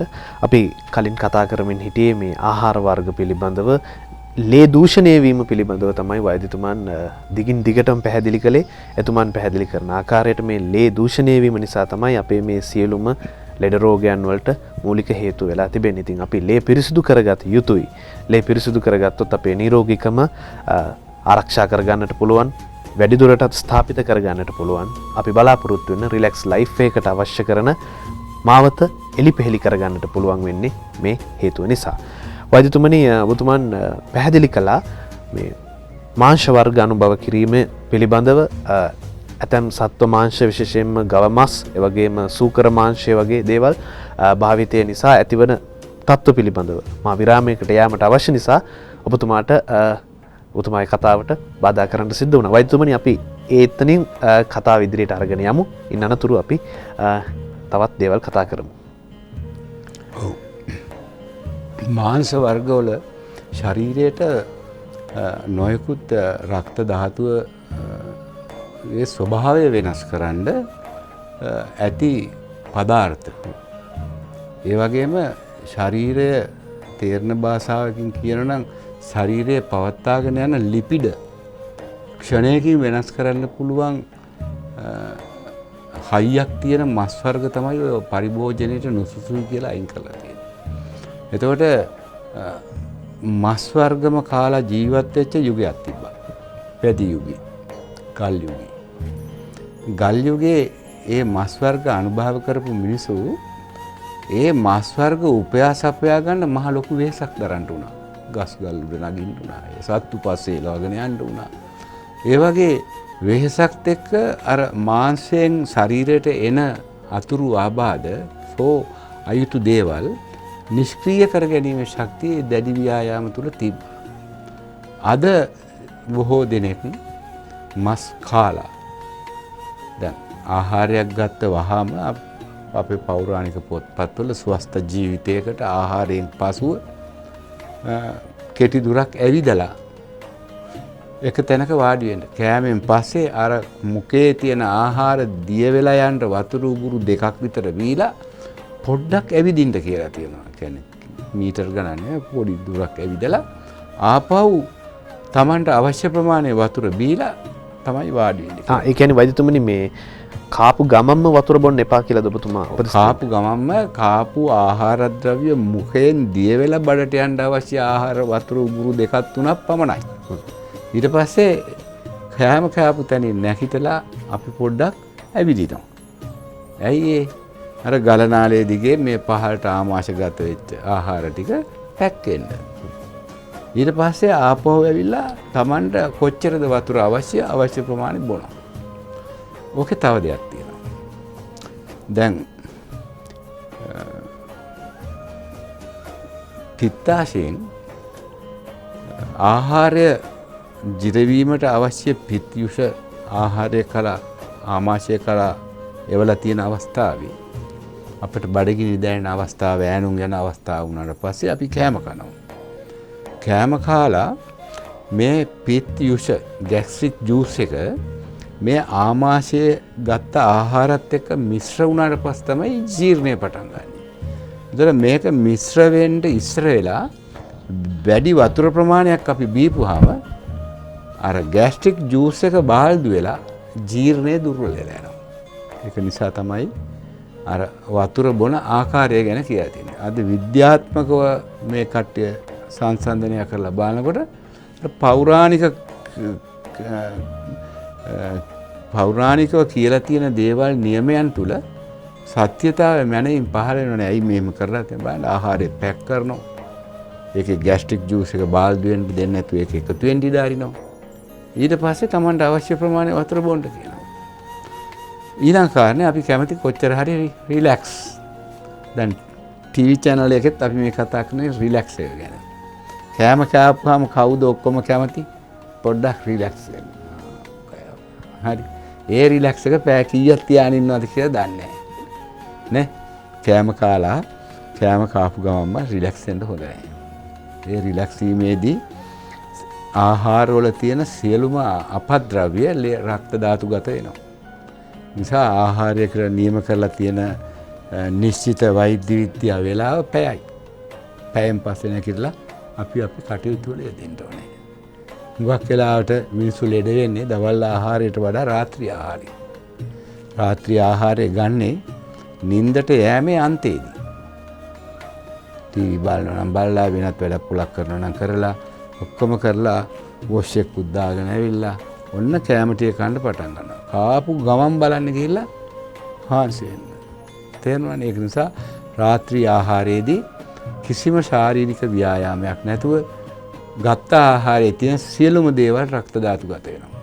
ඒ නිසා ගාක් ලෙඩ වෙන්න මූලික හේතු වෙනවා රාත්‍රී ආහාරය. සාමාන්‍යයෙන් වෛද්‍යතුමනි රාත්‍රී ආහාරයත් නිින්දත් අතර කොච්චර කාල පරතරයක් තියන්නට ඕනද? කොහොමත් නිින්දත් ආහාරයත් අතර පැයකවත් පරතරයක් තියෙන්න ඕනේ. රාත්‍රී ගන්න ආහාරය බොහොම අඩු ඝනත්වයකින් ඇඟට ලොකු බරක් නොදෙන සැහැල්ලු ආහාරයක් වෙන්න ඕනේ. වෛද්‍යතුමනි මේ කියන්නේ පිටි වර්ග අඩංගු ආහාර අඩුවෙන් ගන්න කියලාද නැත්නම් කොයි වගේ කාරණාවක්ද ඒ කියන්නේ? පෝෂණයෙන් අඩු කියන එකද නැත්නම් ප්‍රමාණයෙන් අඩුයි කියන එකද? පෝෂණයෙමුත් අඩු වෙන්න ඕනේ. ප්‍රමාණයෙන් අඩු නම් ඒකේ පෝෂණය හුඟක්ම අඩු වෙනවනේ. කොහොමත් රාත්‍රී ආහාර වේලක් අපි මේ කතා කරන්නේ වැඩෙන ළමයින්ට නෙවෙයි. වයස අවුරුදු 25වත් පැනගෙන යනවා නම් රාත්‍රී ආහාර වේල ටිකක් අල්ප කරන්න ඕනේ. රාත්‍රී ආහාර වේල අල්ප කරයි කියලා මේ ඇඟට එන ශක්තියින් එහෙම අඩු වෙන්නේ නැහැ. මොකද උදේ දවල් දෙක ඒ කට්ටියට උපරිමයේ දීලා තියෙනවා. රාත්‍රී ආහාරය විතරයි අල්ප කරගන්න කියන්නේ. රාත්‍රී ආහාරය අල්ප කරගෙන යමෙක් එක සතියක් දවස් 7ක්වත් රාත්‍රී ආහාරය අල්ප කරලා අනික් ආහාර වේල අරගෙන ඉස්සරහට ගිහිලා බැලුවොත් එයාට ලොකු නිදහසක් දැනෙනවා ඇඟට. මෙහෙම කරලා අල්ල බැඳගෙන හිටපු ගතිය නැති වුණා කියලා දැනෙනවා. තේරෙනවනේ? මේ ඔය ආතරයිටිස් ලෙඩ වුණට පවා රාත්‍රී ආහාර වේල තමයි හුඟක් ලෙඩ කරන්නේ. රාත්‍රී ආහාර වේල ඉන්දියාප්ප 10ක්. දැන් නෑනේ රාත්‍රී ආහාර වේල කිව්වම ගිහලා ෆ්‍රයිඩ් රයිස් එකක්, කොත්තු රොටියක් බලන්නකො. අද සමාජයට ගිහින් තියෙන දුර මෙහෙම කොත්තු රොටියක් කාලා ගිහලා උදියා ගත්තා තමයි. අරකේ තියෙන තෙල්ද අනම්මනම් තියෙන රසායනික ද්‍රව්‍ය ඔක්කොම ලේ වලටනේ. පහුවදාට නැගිටින්නේ වතුර පිපාසය ඇදිලානේ. රෑ මැද වතුර පිපාසය ඇදි නැගිටිනවනේ. රාත්‍රී ආහාරයක් අරන් නිදාගන්නේ සුවබර නිින්දකට. සුවබර නිින්ද නම් රෑ උපරිම 10ට නිදාගත්ත මිනිහා පාන්දර 5වත් වෙනකොට බොහොම උද්‍යෝගිමත්ව නැගිටින්න ඕනේ. මේ රෑ මැද නැගිටලා මූත්‍රා කරන්න යන්නයි වතුර බොන්න නැගිටින්නයි එතන සුවබර නිින්දක් නැහැ. එතන තියෙන අර ආහාරයේ තියෙන විපරීත බව නිසා තමයි අර සම්පූර්ණ නිින්ද කඩලා දාලා තියෙන්නේ. ඊට පස්සේ ගිහිලා ඔෆිස් එකෙත් බුදියා ගන්නවා. වාහනේ එලවගෙන ගිහිල්ලත් නිින්ද ගිහිලා හැප්පිලා යනවා. හිතන්න නේද? සුවබර නිින්දක් නිදාගත්තා නම් උදේ ඔෆිස් ගිහිල්ලා හෝ වාහනේ එලවගෙන යනකොට නිදිමත හැදෙන්නේ නැහනේ. අවශ්‍ය ප්‍රමාණය නිින්ද ශරීරයේ ඉන්ද්‍රියන් වලට විවේකී දීලානේ තියෙන්නේ. ඔබතුමා නිර්දේශ කරන්නේ කොයි වගේ කාලයක්ද නිින්දකට? සාමාන්‍යයෙන් නිින්ද පැය 6ක්. පැය 6ක උපරිම නිින්ද. ඒ පැය නිදාගත්ත S2 පියවිච්ච වෙලා ඉඳන් ඇහැරෙනකම් වෙන්න ඕන. මැද ඇහැරෙන්න බෑ. ආහාරය තමයි නිින්දට බාධා කරන ප්‍රධානම දෙය. ආහාරය සහ තමන්ට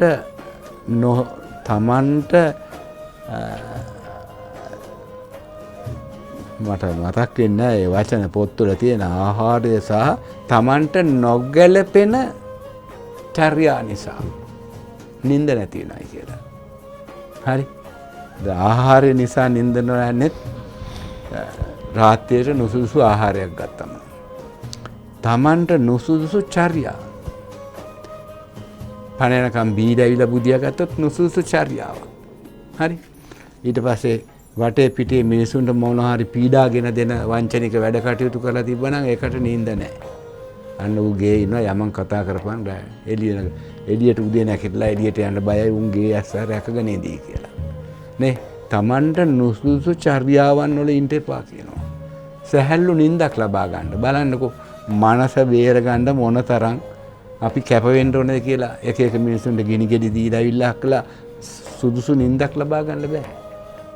ස්වස්ථයකට අවශ්‍ය නිින්දක් ලබා ගන්න ආහාරය සහ ওই චර්යා රටාවන් හැමදේම බලපානවා. ඔව් වෛද්‍යතුමනි අපේ චර්යා රටාව නිසා අපිට වැළඳෙන රෝගයක් තමයි ආතරයිටිස් රෝගය. වෛද්‍යතුමනි කොහොමද මේ මුල් අවදියේදී ආතරයිටිස් අපි හඳුනගන්නේ? මොකද ආතරයිටිස් හඳුනගන්න තියෙන්නේ ඕකම තමයි. හරි. ශරීරයේ ආතරයිටිස් රෝගයේ හුඟක් වෙලාවට ආමය පවතින්නේ බඩේ. ආමය මුල් කරගත්ත රෝගයක්. දැන් ආතරයිටිස් රෝගියෙක්ගේ ආමාශයේ ආහාර පරිපචනයෙන් පස්සේ ලැබෙන රසය, ආහාරයේ දිරවීමෙන් පස්සේ ලේ වලට එකතු වෙන රසය, විටමින් ටික. හරි. අමු අබ ගෙඩියක් අපි කොහොම හරි අමාරුවෙන් මිරිකලා විදුරකට ඒකේ යුෂ දාගෙන ඉදිච්ච අඹ ගෙඩියකුත් මිරිකලා යුෂ ටික තා විදුරකට දාගත්තම මේ යුෂ දෙක ටේස්ට් කරලා බලනකොට අමු අඹ ගෙඩියේ යුෂ ටික කටට ගන්න බෑ, ඇඹුල බොන්න බෑ. ඉදිච්ච අඹ ගෙඩියේ යුෂ ටික බොන්න පුළුවන්. ආතරයිටිස් රෝගියාගේ ආමාශයේ මේ පරිපචනයෙන් පස්සේ ලැබෙන රසය අර අමු අඹ ගෙඩියක් මිරිකලා ගත්ත යුෂ හා සමානයි. මේ අඹ ගෙඩිය මිරිකලා ගත්ත යුෂ කියන්නේ ආම්ලිකතාවය, ඇඹුල, ඇසිඩ් එක. මේ ඇසිඩ් එක අන්න ආහාරයෙන් අරන් දීලා රක්තයෙන් අරගෙන ඇඟ හැමතැනම දුවනකොට මේ ලේවල පවතින ඒ ඇසිඩ් එක තැම්පත් වෙන්න ඉඩ තියෙන්නේ ශරීරයේ සංදි ස්ථානවල විතරයි. වෙන කොහෙවත් ලේ ඩිපොසිට් වෙන්න තැන් නැහැ. හරි. ඒක දැන්නවනේ රෑ නිදාගත්තා. නිදාගෙන ඉන්නකොට කෙනෙකුට උදේ ඇහැරලා බලනකොට එයාට දැනෙයි එයාගේ ඇඟේ තද බව. ඒ වගේම එයාගේ මේ ඇඟිලි අරම අකුලන්ඩ දිගහරින්න අමාරු ගතිය. ආතරයිටිස් ලෙඩේකට මුලින්ම දැනෙන්නේ ඕක තමයි. ඇයි ඒ? මේ තැම්පත් වෙලා රැට අර ලේ වල තියෙන ඇසිඩ් එක. ඉතින් මේ පරිපචනයෙන්ම ඉස්සරහට එන ලෙඩක් තමයි ආම වාතය නැත්නම් ආතරයිටිස්. ඒක හරහා තවත් නිර්වචන අපේ තියෙනවා ලෙඩ. මේ ලේ වලට ඇඹුල එකතු වෙන තවත් එක හේතු තියෙනවා. මම සරල හේතුවක් මේක කිව්වේ. ඉතින් ඒක නිසා ඉස්සර අම්මා ළඟ මොන සුවඳද කිව්වම දාඩි සුවඳයි කියනවා. අපි අම්මලා දැකලා තියෙනවා අම්මලා ගෙදර වැඩ කරනකොට මේ හැට් එහෙම දාඩියට ඇඟට ඇලිලා තියෙනවා. හරි. එතකොට මේ ලේ වල තියෙන ඇඹුල ඇඟෙන් ඉවත් කරගන්න කාන්තාවකට අවශ්‍ය වෙනවා. හරියටම දැන් අපි වතුර කාණුවක් තියෙනවා. ඒකේ උදේ බලනකොට පරිප්පු යට බත් යට යට තැම්පත් වෙලා තියෙනවා. වතුර උඩින් ගලාගෙන යනවා. හරි. එතකොට අපි මොකද කරන්නේ? ඔය බීජින් පවුඩර්, ක්ලෝරින් පවුඩර් මොන හටියක් දාලා කොස්සකින් හොඳට උලලා වතුර එක ගහපම දූ පාටට සුද්ධ වෙලා යනවා. හරි. අන්න අර අම්මලා ඒ කාලේ කරපු ව්‍යායාමය ඒක දැඩිව ඇඟේ ලේ වල තියෙන ඇසිඩ් එක එළියට විසිකරන ව්‍යායාමයක්. මෙන්න මේ ව්‍යායාම කාන්තාවට අහිමි වෙන්න කාන්තාව ආතරයිටිස් ලෙඩ වලට තල්ලු වෙනවා. මොකද අර ලේ නිතරම අර පිච්චිලා අයින් වෙන දැවි තෙල් වගේ අර ඇසිඩ් එක නැවත රක්තයත් එකතු වෙවි දුවනවා. ආමාශය පැත්තෙන් අරෙන් ඇසිඩ් එක ඇඟට එවනවා. කෙලවරක් නැති ලෙඩ. මොන හරි වේදනාශකයක් බීගෙන, ඇන්ටිබයොටික් එකක් බීගෙන, විටමින් පෙත්තක් බීගෙන ඔහෙ දුවනවා. අන්තිමේදී හතර හන්දියම කොර වෙලා කළ පැත්තකට යනවා අවුරුදු 40 42 45 වෙනවා. තේරුණානේ දැන් ඔය ඕක ඉස්සර අපි දැක්කා අපේ තාත්තලා කාලේ වෙදෙහෙදකම් කරනකොට ආතරයිටිස් කියලා එච්චර ලොකු ලෙඩ සංඛ්‍යාවක් හිටියේ නැහැ. එතකොට ඒ කාලේ 1000කට එකක් විතර මේ අවුරුදු 15 16 පොඩි ළමයි හිටියා. දැන් අද බලනකොට 180ක් විතර පොඩි ළමයි ඉන්නවා ආතරයිටිස් ලෙඩ. හරි කාන්තාව ගත්තොත් 95%ක්ම ආතරයිටිස්. බලන කාන්තාවට ආතරයිටිස්. ඉතින් ওই තත්ත්වයට පත් වෙලා තියෙන්නේ මේ ආතරයිටිස් වල මූලික නිර්වචනය. මේ ආතරයිටිස් ඇයි ඇති උනේ? මේකේ මොකද්ද උපද්‍රවය? මේකට මොකද්ද හේතු වෙච්ච ඉන්ද්‍රිය විශේෂ කියලා තෝරගන්නේ නැතුව අපි එක බෙහෙත් රටාවල් වලින් මෙයා තල්ලු කරගෙන යනවා. හරි. දැන් අපේ දේශීය වෛද්‍ය විද්‍යාවේ මේ කතා කරන මම නෙමෙයි. අපේ සාමාන්‍යයෙන් ගමේ ගොඩේ ඉන්න දේශීය වෛද්‍යවරුන්ට ඔය ආතරයිටිස් එක අයින් කරන්න පුළුවන්. පැහැදිලිවම. මොකද ඒකට ඕනේ දත්තයන් ටික ඔය දේශීය වෛද්‍යවල ළඟ තියෙන බව මම දන්නවා හොඳට. නමුත් අපේ ඉන්න පැලැන්තිය පුරුදු වෙලා තියෙන මොන හරි වෙච්චම ස්පෙෂලිස්ට්ලා අල්ලගෙන නොඑක් රටාවන් වල ගිහිල්ලා ජනප්‍රිය රැල්ලේ ඉන්න වෙද මහතුරු හොයාගෙන ගිහිල්ලා ඉතින් බෙහෙත් අරගෙන යන පැත්තකට. ඉතින් එහෙම නෙමෙයි අර මේ ළඟම ඉන්න සම්පත් වලින් ප්‍රයෝජන ගන්න ඕනේ. ඒ ගමේ ඉන්න වෙද මහතුරු මේ අදක්ෂයෝ නොහැකියාව තියෙන මිනිස්සු කියලා හිතන්නේ නැතුව ඒ මිනිස්සු දන්න දේෙන් ප්‍රයෝජන ගන්න ඕනේ. මේකට දේශීය වෙදකම ඉතාම ප්‍රත්‍යක්ෂයි. ආතරයිටිස් ලෙඩ වලට වෛද්‍යතුමනි ආතරයිටිස් වැළඳිලා තිබුණ කෙනෙකුට මේක නිට්ටාවටම සුව කරගෙන අර කලින් වගේම සාර්ථකව ජීවිතය ගත කරන්න පුළුවන්. ඒක නම් ඉතාම අද දවසේ හොඳම පැනේ ඔය ඇහුවේ. මොකද මම බොහොම කැමති ප්‍රශ්නයක් උන ප්‍රශ්නේ මේ ගැන කියලා දෙන්න ඕනේ. කිසිම ශාස්ත්‍රවරයෙක් ආගම් ශාස්ත්‍රවරයෙක් මේ නිට්ටාවක් ගැන දේශනා කරලා නැහැ. හරි. නමුත් වෛද්‍යතුමනි ගොඩක් වෙලාවට කියන්නේ මේ අපි දැකලා තියෙනවා වෙළඳැන්වීම් වල පවා මෙන්න මේ රෝගේ නිට්ටාවටම සුව කරලා දෙනවා කියන එක තමයි කියන්නේ. ඒක තමයි මම මේ නිතරම කියන්නේ අපිට ඔය ප්‍රචාරණ කලාවන්ට දැන්වීම් වලට අපි දේවල් කතා කරනකොට ඒ කට්ටියගේ හිත වේදනා ඇති වෙන්න පුළුවන් අපි මේව විවේචනය කරනවා කියලා. ඒ නිසා මම මේක විවේචන කරනවට වඩා මම මේ කියන්නේ අපි අහු නොවීමු. අපි මුලා නොවීමු. අපි සත්‍ය තේරුම් ගමු. මම ඒකයි මේ කියන්නේ. හරි. එතකොට නිට්ටාවක් කියලා දෙයක් ලෝකෙ කිසි තැනක නැත්තම් ජීවිතෙත් නිට්ටාවක් නැත්තම් ලෝක ධාතුවත් නිට්ටාවක් නැත්තම් රෝගයක කොහෙද නිට්ටාවක් හොයන්න පුළුවන්? රෝගයක කොහෙද නිට්ටාව? ඇයි ওই ටික තේරුම් ගන්න නැතුව ඔය අකුරු ටිකකට ලේබල් එකකට රැවිලා ඇයි මිනිස්සු මුලා වෙන්නේ? මෙහෙමයි. අපි මගේ පියාගේ කාලේ ලෙඩ හැදිලා හිටපු ලාබාල වයස්වල ලෙඩු යම් ලෙඩ ආතරයිටිස් විතර නෙමෙයි යම් ලෙඩ හැදිලා හිටපු අවුරුදු 16 17 කාන්තාවෝ දැන් අවුරුදු 80 75 ජීවත් වෙනවා. මං ගම්පලාත් වලට ගියාම හුඟක් වෙලාවට මේ කට්ටිය මට හම්බ වෙනවා පරණ කට්ටිය. අනේ අපි ලොකු වෙලා මහත්තයා වගේමයිනේ. කොච්චර කාලෙකින්ද දැක්කේ. දැන් මම කොළඹ ප්‍රදේශයට ඇවිල්ලා අවුරුදු 25කට වැඩි. ගෙවල් වලට යන්න දෙන්නේ බොහොම කලාතුරෙන් ගම් වල ඇවිදින්න වෙලාවක් නැහැ. ලොකු වෙලා මහත්තයා වගේමයිනේ. අනේ අපෝ බලන්නකෝ. අපේ වේද මහත්තයා මට මේ ලෙඩේ හැදිලා මේ බෙහෙත් දුන්නා. මම මේ කසා හැලි 7-8ක් බිව්වා. අනේ මට එහෙම කිසි දෙයක් ආයේ තිබ්බේ නෑ නේ. ඕම් වේද මහත්තයා දැන් ඔන්න ආයේ පොඩ එනවා. දැන් මගේ මේ රෝගේ එනවා අර තිබ්බ වගේම එනවා කියලා. එතන මං කල්පනා කරනවා මේ අවුරුදු 17 18 තාත්තෙන් බෙහෙත් ගත්ත ගෑනු ළමයි මේ ලෙඩෙ මුදවලා ඒ මිනිසුන්ගේ ජීවිතේ විඳින්න හරි ගස්සලා දීලා තියෙනවානේ මේ නාකි වෙනකන්. දැන් අවුරුදු 70යි 75යි 80යි වෙනකොට එයාලා ජීවිතේ වින්දනය ලැබුවා. ධර්මල්ලු හැදුවා. ඒ මිනිසුන්ගේ යුතුයයිතුකම් ඉෂ්ට කරා. සමාජයට කෙරෙන්න තියෙන දේ යුතුයකම් ඉෂ්ට කරලා දැන් බණක් දහමක් අදහන ඉන්න කාලේ වෙනකොට තමයි ආයේ මේ හන්දි අමාරුකම් ඇවිල්ලා තියෙනවා කියලා කෑ ගහන්නේ. එතකොට තාත්තාව මගේ පියාව රෝගියෙක් වශයෙන් ඒ කාන්තාව හම්බෙනකොට එයාගේ වයස අවුරුදු 15යි කියන්නේ. දැන් 75ක ඉන්නවා කියන්නකෝ. එතකොට එයාට අවුරුදු 60ක්ම නිර්වුල්ව ජීවත් වෙන්න ඕන පාර දේශීය බෙදකමින් පෙන්ලා දීලා තියෙනවා. මම ඒකයි කිව්වේ නිට්ටාවක් හොයන්න එපා කියලා. මේ නිට්ටාව මම ප්‍රත්‍යක්ෂ කරගෙන ඉන්නේ ওই විදියට තමයි. මේිට එහා කොහෙද නිට්ටාව? අවුරුදු 15 හැදිච්ච ලෙඩෙම්ම බින්දවගෙන මැරෙන්න දෙන්නේ නැතුව ඒ ලෙඩේ එතනින් හිර කරලා දාලා ජීවිතේ කල යුතු දේවල් ටික කරගෙන මරණාසන්න මොහොත වෙනකන් යන්න අපිට යමක් හදලා දෙන්න පුළුවන් නම් එතන නේද නිට්ටාවක් තියෙන්නේ. එතන නේද බෙදකමක් තියෙන්නේ. එහෙම නේද?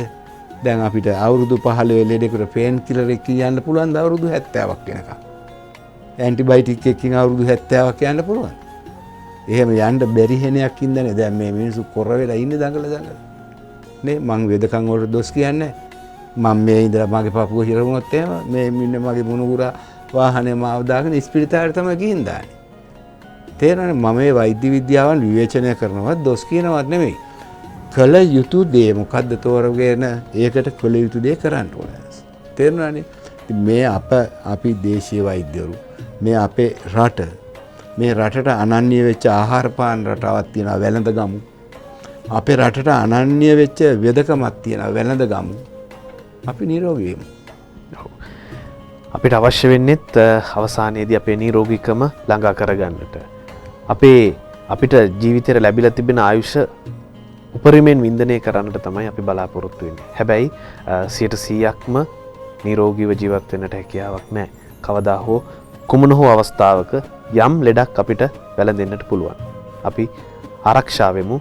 ආරක්ෂා වෙලා අපි අපේ ජීවිතයට ආදරය කරන මාතෘකාව නැත්නම් අපි අපේ ජීවිතයට ආදරය කරන ගමන් මාර්ගයේම ගමන් කරගෙන රිලැක්ස් ටීවී එක බලාපොරොත්තු වෙන ජීවිතේ රිලැක්ස් එක ලයිෆ් එකේ රිලැක්ස් එක ළඟා කරගනිමු. අපි නැවතත් විරාමයකට යන්නට සූදානම්.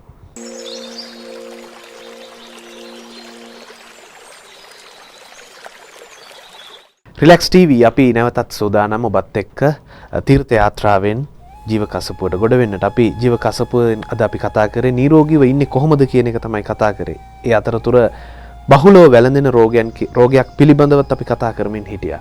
අපිට අපි මේ කතා කරන දේවල් පිළිබඳව අපි මේ කතා කරන කරුණු කාරණාවන් පිළිබඳව ඔබ පියෝ ටීවී අංක 113න් රිලැක්ස් ටීවී ඔස්සේ නරඹනවා කියන එක අපි දන්නවා. ඒ වගේම අපිට වැදගත් මේ කියන කරුණු කාරණාවන් කොයිතරම් දුරට ඔබ සමීප කරගත්තද ඔබේ ජීවිතයට එක්කාසු කරගත්තද කියන එක අපිට වැදගත්. ඒ නිසා අපි ඔබට සුපුරුදු විදිහටම ආරාධනා කරන්නේ අපේ දුරකථන අංකයට ඔබෙන් අපිට ලැබිය යුතු යෝජනාවන් චෝදනාවන් සියල්ලක්ම එක්කාසු කරන්න කියලා. තිරේ දිස් වෙන දුරකථන අංකයට කතා කරන්න. ඒ වගේම තිරේ දිස් වෙන ලිපිණයටත් ඔබට පුළුවන් ලියා එවන්නට අපේ වැඩසටහන් පිළිබඳව. ඒ වගේම වැඩසටහන් වලට තවදුරටත් එකතු විය යුතු දේවල් තිබෙනවා නම් මෙන්න මේ වැඩසටහනට මෙන්න මේ කියන කාරණාව එකතු කරන්න. මෙන්න මේ කරුණ මෙන්න මේ වැඩසටහනේදී කතා කරන්න. විශේෂයෙන්ම ජීවකසපුව වැඩසටහනට මෙන්න මේ රෝගය පිළිබඳව කතා කරන්න. අපි මේ රෝගය පිළිබඳව දන්නේ නැහැ. ඔන්න ඔය වගේ දේවල් අපිට ලියලා එවන්න. අපි සූදානම් මේ දේවල් ඔබත් එක්ක එකට එකතු කරගන්නට, බෙදා හදා ගන්නට, ඔබත් එක්ක ජීවිතය සුන්දර කරන්නට අවශ්‍ය කරන මාර්ගය එලිපෙහෙලි කරලා දෙන්නට අපි සූදානම්. රිලැක්ස් ටීවී නිරන්තරයෙන් සූදානම් ජීවිතය ලස්සන කරන්නට, ජීවිතය හැඩ කරන්නට. ඒ නිසාම තමයි ජීවකසපුවෙන් අපි නිරෝගීකම පිළිබඳව දේශීය වෛද්‍ය ක්‍රමය භාවිතා කරමින් ඔබත් එක්ක කරුණු කාරණාවන් බෙදා හදා ගන්නට සූදානම් වෙන්නේ. වෛද්‍යතුමනි, අපේ ජීවිතයේ වැඩිපුරම අපි දක්නට ලැබෙන දෙයක් තමයි මේ බෝ නොවන රෝග. සමාජයේ වැඩිපුරම ඉන්නේ බෝ නොවන රෝගීන්. දියවැඩියාව කොලෙස්ටරෝල් ප්‍රෙෂර් එකත් එක තමයි ජීවිතේ ගත කරගෙන යන්නේ. බාහිරින් බැලුවහම අපිට පේන්නේ ගොඩක් සතුටින් ඉන්නවා වගේ. නමුත් හිත ඇතුලෙන් මේ රෝග නිසා ඔවුන් විඳවනවා. ජීවිතේ විඳින්නේ නැහැ වෛද්‍යතුමනි. ඔබතුමන් කොයි විදිහටද ප්‍රවේශයක් ලබා ගන්න මේ බෝ නොවන රෝගයන්ගෙන් මිදීමට අපි කොයි වගේ ජීවන රටාවක් අනුගමනය කරන්නට ඕනද කියන කාරණාවත් එක්ක? බෝ නොවන රෝග කිව්වම අද බහුලව තියෙන්නේ පළවෙනිට බැලුවොත් එහෙම දියවැඩියා රෝග. දියවැඩියාව කියන රෝගයට අද බාලක දියවැඩියාව කියලා තවත් අංගයක් එකතු කරලා තියෙනවා. එතකොට දියවැඩියාව මනින මිම්ම දවස පල්ලෙහාට දාලා තියෙනවා. ඉස්සර අපි දන්නවා 120 ලේවල සීනි නිරාහාර රුපියල් 10ක් ඉඳලා ලේවල සීනි ප්‍රතිශතය 100ට 120 ඊට පස්සේ 115 ඊට පස්සේ 110 දැන් 100 දක්වා පල්ලෙහාට ගෙනලා තියෙනවා. fasting blood sugar 100 නම් එයා දියවැඩියා රෝගියෙක් බවට පත් වෙනවා කියලා. ඒතර ඒ වගේ පල්ලෙහාට දාගෙන එන එකේ අර්ථයක් තියෙනවා මේ මිනිසුන්ගේ මේ ආහාර රටාව පුළුවන් තරම් හකුලුලා දාන්න සීනි සම්බන්ධව. දියවැඩියාව අග්න්‍යාසය තියෙන රෝගයක්. දියවැඩියාව වැළඳිච්ච පුද්ගලයාට නිතර මූත්‍රා කරන්න යන්න වෙනවා. ඒ වගේම ජලපානයත් බහුලයි. ඒක නිසා වැඩි වතුර බොනවත් වැඩි මූත්‍රා කරනවත් වැඩි. ඒක නිසා දියවැඩියාව කියලා ඒ පරණව හඳුන්වලා තියෙනවා. මధుමේහ රෝගය. ඒතර මේකෙත් සාත්මීය අසාත්මීය කියලා කොටස් දෙකක් තියෙනවා. ඒක බටහිර වෛද්‍ය විද්‍යාවෙත් තියෙනවා. අපෙත් තියෙනවා දියවැඩියාව මధుමේහය ඉක්ෂුමේහය කියලා. එතකොට මధුමේහය කියන රෝගයට මූලික හේතුව වෙන්නේ අග්න්‍යාසය. අග්න්‍යාසය නිෂ්පාදනය වෙන ඉන්සියුලින් හෝමෝන් එක නිෂ්පාදනය නොවීම. ඒකට මූලික හේතු වෙනවා අපේ ආහාර පාන රට. චර්යා රට. අපි මෙතෙක් කතා කරගෙන ආපු දේවල් වලම තිබිච්ච අංග මේ හැම රෝගයකටම මුල අපි පෙර කිව්ව ආහාර පාන රටාම තමයි. හේතුව දියවැඩියා රෝගයක් හැදුනයින් පස්සේ සීනි ආහාර අනුභව කරන්න එපා කියලා පාලනය වෙලා වැඩක් නැහැ. දියවැඩියා රෝගේ හැදෙන්න පෙර සිටම මේ සීනි වර්ග, පැණි රස වර්ග ආහාරයට එක් කර ගැනීමේදී සැලකිලිමත් වෙන්න ඕනේ. ඊට පස්සේ නිතර අර අපි කිව්වා වගේ ආහාර පාන රටාවක් ගැන අපි කතා කරා කරවිල ගැන කිව්වා. කරවිල ඉතින් නොයෙක් මෝස්තරයට උයලා කනවනේ. ඒ රසයේ තිත්ත නිසා, තිත්ත රසයේ දිවට පුහුණු කරලා නැති නිසා ඒ තිත්ත රසය අයින් කරන්න අවශ්‍ය જાති යොදලා කරවිල කෑවා කියලා හිත රවට්ට ගන්නවා.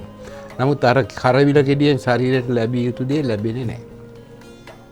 ඒ වගේ ඊට පස්සේ ඔය ක්‍රෝටන් කොළ જાතියක් තියෙනවා කෝප්ප කොළ කියලා. පහුගිය කාලේ ක්‍රෝටන් කණ්ඩ කිව්වයි කියලා ලොකු ප්‍රශ්නයක් අපි වැළුවා. ඉතින් ඒ ක්‍රෝටන් කණ්ඩ හොඳ නැති කොළ වර්ගයක් තමයි. නමුත් මේ කෝප්ප කොළ කියලා ක්‍රෝටන් જાතියක් තියෙනවා. මේ ඇතුළ කෝප්පේ හැඩයට කොළ පාට. ඕකේ මැල්ලුම් වශයෙන් ක්‍රෝටන් කොළ ආහාරයට ගැනීම. ඒ පැෂන් ෆෘට් කොළ ආහාරයට ගැනීම. ඊට පස්සේ තෙබු කොළ ආහාරයට ගැනීම. ඊට පස්සේ කෝවක්කා කොළ මත බේදයට සුදු විලා තියෙන ආහාරයක්. මොකද කෝවක්කා ගෙඩියක් කාලා සමහරු මැරුණා කියලා තියෙනවා සීනි බහැලා. කෝවක්කත් මහ විශාල වශයෙන් ඇගේ සීනි බස්සන කෙනෙක්. ඉතින් කෝවක්කා කොළ මැල්ලුම් වේලක් ඇවිල්ලා ගෙදර කට්ටිය හදාගෙන කෑවයි කියලා කළා එහෙම සීනි බහැලා මැරෙන්නේ නැහැ. මේ හැම දෙයක් තුනම අපේ තියෙන ආහාර පාන රටාව මිනිසුන්ගෙන් දුරස් කිරීමේ යම් කුමන්ත්‍රණ සිද්ධ වෙනවද කියලාත් වෙලාවකට අපිට හිතෙනවා. මොකද දැන් කතුරු මුරුංගා කොළවල පිළිකා ශෛල වැඩි දියුණු කිරීමේ ගුණය තියෙනවා. හරි. එතකොට දැන් මට පිළිකාවක් තියෙනවා නම් කතුරු මුරුංගා කොළ කෑවොත් මගේ පිළිකාව සංවර්ධනය වෙනවා. ඒක නිසා හුඟක් ඔය අපේක්ෂා රෝහලේම මේ කතුරු මුරුංගා කොළ ආහාරයට ගන්න දෙන්නේ නැහැ රෝගීන්ට. ඒක සාමාන්‍ය ජීවිතයට ඇඳගෙන කතුරු මුරුංගා ගස්තිය කපාගෙන දඟලැව්වා. ශරීරයේ අනවශ්‍ය වැඩෙන සෛල කාදමන්නේ පිළිකා සෛල විසින්. අපි හැමෝගෙම ශරීරයේ පිළිකා සෛල යම් ප්‍රමාණයකට තියෙනවා. ඒ පිළිකා සෛල දුර්වල වෙනකොට ඒවා සංවර්ධනය කර ගැනීමට මෙන්න මේ කතුරු මුරුංගා කොළේ ඉතාම ප්‍රයෝජනයි. ඉතින් මේ කතුරු මුරුංගා කොළේ ඔය ගුණය හරියට අවබෝධ කරගන්න නැතුව මිනිස්සු කතුරු මුරුංගා කොළේ දැන් අයින් කරගෙන යනවා. ඒ වගේ මේ වගේ අපේ තිබිච්ච ආහාර පාන රටාවල් එහෙම අයින් කරන්න හොඳ නැහැ. මේ වගේ தත්ත්වය අවබෝධ කරගෙන අපිට අවශ්‍ය රටාව අපි සකස ගන්න ඕනේ. තෙබු කොළ, කෝවක්කා කොළ, ඒ වගේ දේවල් මැල්ලුම් වශයෙන් ලබා ගන්න කෙනෙකුට ඔහොම වෙන්නේ නැහැ. මේ කට්ටිය අර කුරුට්ට රහිත ආහාර. ඒ කියන්නේ හාල්ලටත් කුරුට්ට අයින් කරලා පොලිෂ් කරනවා. ඉස්සර අපි කෑවේ නිවුඩු හාල්නේ. සුදු කැකුළු හාල් නෙමෙයි රතු කැකුළු හාල්. දැන් තියෙන සුදු හාල්, සුදු කැකුළු හාල්, බාස්මති ඒ වගේ ආහාර. පාම් පිටි කියන්නේ ඒකේ ඉරුඟු යටේ පොත්ත අයින් කරලා මැද තියෙන කොටස. අර කොටස වෙනම පිටි වර්ගයකට යනවා. පෝෂ්‍යදායී පිටි වර්ගයකට. අපිට ලැබෙනවා අර මැද තියෙන රොඩ්. ඒක කාපුවාම ලෙඩ. ඒ වගේ ඔය හැම පිටි වර්ගයකම සුදු පාට පිටි එක නරකයි. හාල් පිටි උනත් හරිනම් නිවුඩු සහිත පිටි එක තමයි හරියන්නේ. ඒ කෙසේ වෙතත් ඔය පිටි බහුල ආහාර පාන, ෆැට් එක වැඩි ආහාර, සීනි සාන්ද්‍රණය වැඩි ආහාර, ඔය වගේ දේවල් නිසා නිතරම මේ බාලක දිය වැඩියාව අපි කතා කරපු ඒ වගේ රෝග හැදෙනවා. බෝ නොවන රෝග වලට වඩා වේගෙන් රට ඇතුලේ ව්‍යාප්ත වෙලා තියෙනවා. මේ රෝග ව්‍යාප්තියෙන් පළවෙනිට තේරුම් ගන්න දිය වැඩියාව හරි, කොලෙස්ටරෝල් හරි, ප්‍රෙෂර් හරි, මේ හැම ලෙඩකින්ම කරන්නේ පුද්ගලයා මන්දගාමී කරන එක. මේ පුද්ගලයෝ මන්දගාමී වෙන්න ජාතිය මන්දගාමී වෙනවා. ශ්‍රී ලාංකික ජාතිය මන්දගාමී වෙනවා. එතකොට ඉපදින වර්තමාන પરම්පරාව යම් අඩු පාඩු සහිතව ඉපදෙනවා. එතකොට දැන් බලන්න පාරේ තොටේ ඇවිදිනකොට ඔක්කොම ඉන්නේ මේ පොඩි ළමයි. ලංකාවේ අස්ථි වර්ධන වේගය අඩු වෙලා උස යන්නේ 8-10 මිනිස්සු හිටපු ලංකාව දැන් තියෙන්නේ කුරු ජනගහනය වේගෙන් වර්ධනය වෙනවා. බබාලා හම්බෙන්නේ ස්පිරිතාලයකට ගිහලා බලන්න. මෙච්චර පොඩි ගෑනු ළමයි බබු වඩාගෙන ඉන්නේ. වයස ආපුවම 21යි 22යි 24යි. ලංකාවේ වේගෙන් කුරු ජනගහනය වැඩි වෙලා උස යන්නේ. සපත්තු ගන්න ගිහින් තියෙන තැනකට බැලුවොත් හොඳ ලොකු මිනිස්සුෙකුට සපත්තු නැහැ. තියෙන චූටි සපත්තු. හරි.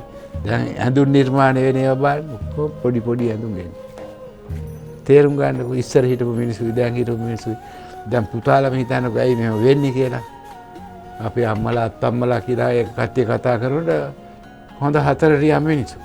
දැන් කතා කරනකොට පොඩි ළමයි. ඉතින් ඒ වගේ ව්‍යසන අපි නොදන්න දේවල් රට ඇතුලේ මේ ස්වස්ථයට සිද්ධ වෙනවා. සෞඛ්‍යයට සිද්ධ වෙනවා. අපි ඒවා භුක්ති විඳින්න සිටිනවා. අපේ දූ දරුවෝ භුක්ති විඳින්න යනවා. ඒකෙන් වෙන්නේ ශ්‍රී ලාංකික ජාතියම කර්මන්නේ වෙලා. ඔව්. වෛද්‍යතුමනි මේ වෛද්‍ය මේ වැඩසටහන අතරතුරේ මම වෙනත් ප්‍රශ්නයක් ඔබතුමාගෙන් අහන්න කැමතියි. ඔබතුමාගේ පියතුමාගේ પરම්පරාව, ඔබතුමාගේ પરම්පරාව, ඔබතුමාගේ දරුවගේ પરම්පරාව සහ මුණුබුරාගේ પરම්පරාව. ඔබතුමා પરම්පරාවන් ගණනාවක් දැකලා තියෙන මහත්මෙක්. වෛද්‍යතුමනි, ජීවිතේ වැඩියෙන්ම වින්දනය කරලා තියෙන්නේ මොන પરම්පරාවේ මිනිසුන්ද? ජීවිතය වැඩියම වින්දනය කරලා තියෙන්නේ මොන પરම්පරාවද කියලා අහන එකේ තේරුම මොකද්ද? මං අහන්නේ වෛද්‍යතුමනි නිරෝගීකමින් වැඩි, ඒ වගේම සවි ශක්තියෙන් වැඩි, Tamanට බලාපොරොත්තු ඉෂ්ට සිද්ධ කරගන්නට හැකියාව ලැබිලා තියෙන කට්ටිය. මෙන්න මෙහෙම ගත්තාම වෛද්‍යතුමනි මං අහන්නේ. එහෙම කල්පනා කරොත් නම් අපිට කියන්න තියෙන්නේ අපි ආදි මානවයෝ තමයි එහෙම ඉඳලා තියෙන්නේ කියලා. වැඩි පරපුරත් එහෙමයි. මොකද අවශ්‍යතාවයන් අඩුයි, අපේක්ෂාවන් අඩුයි.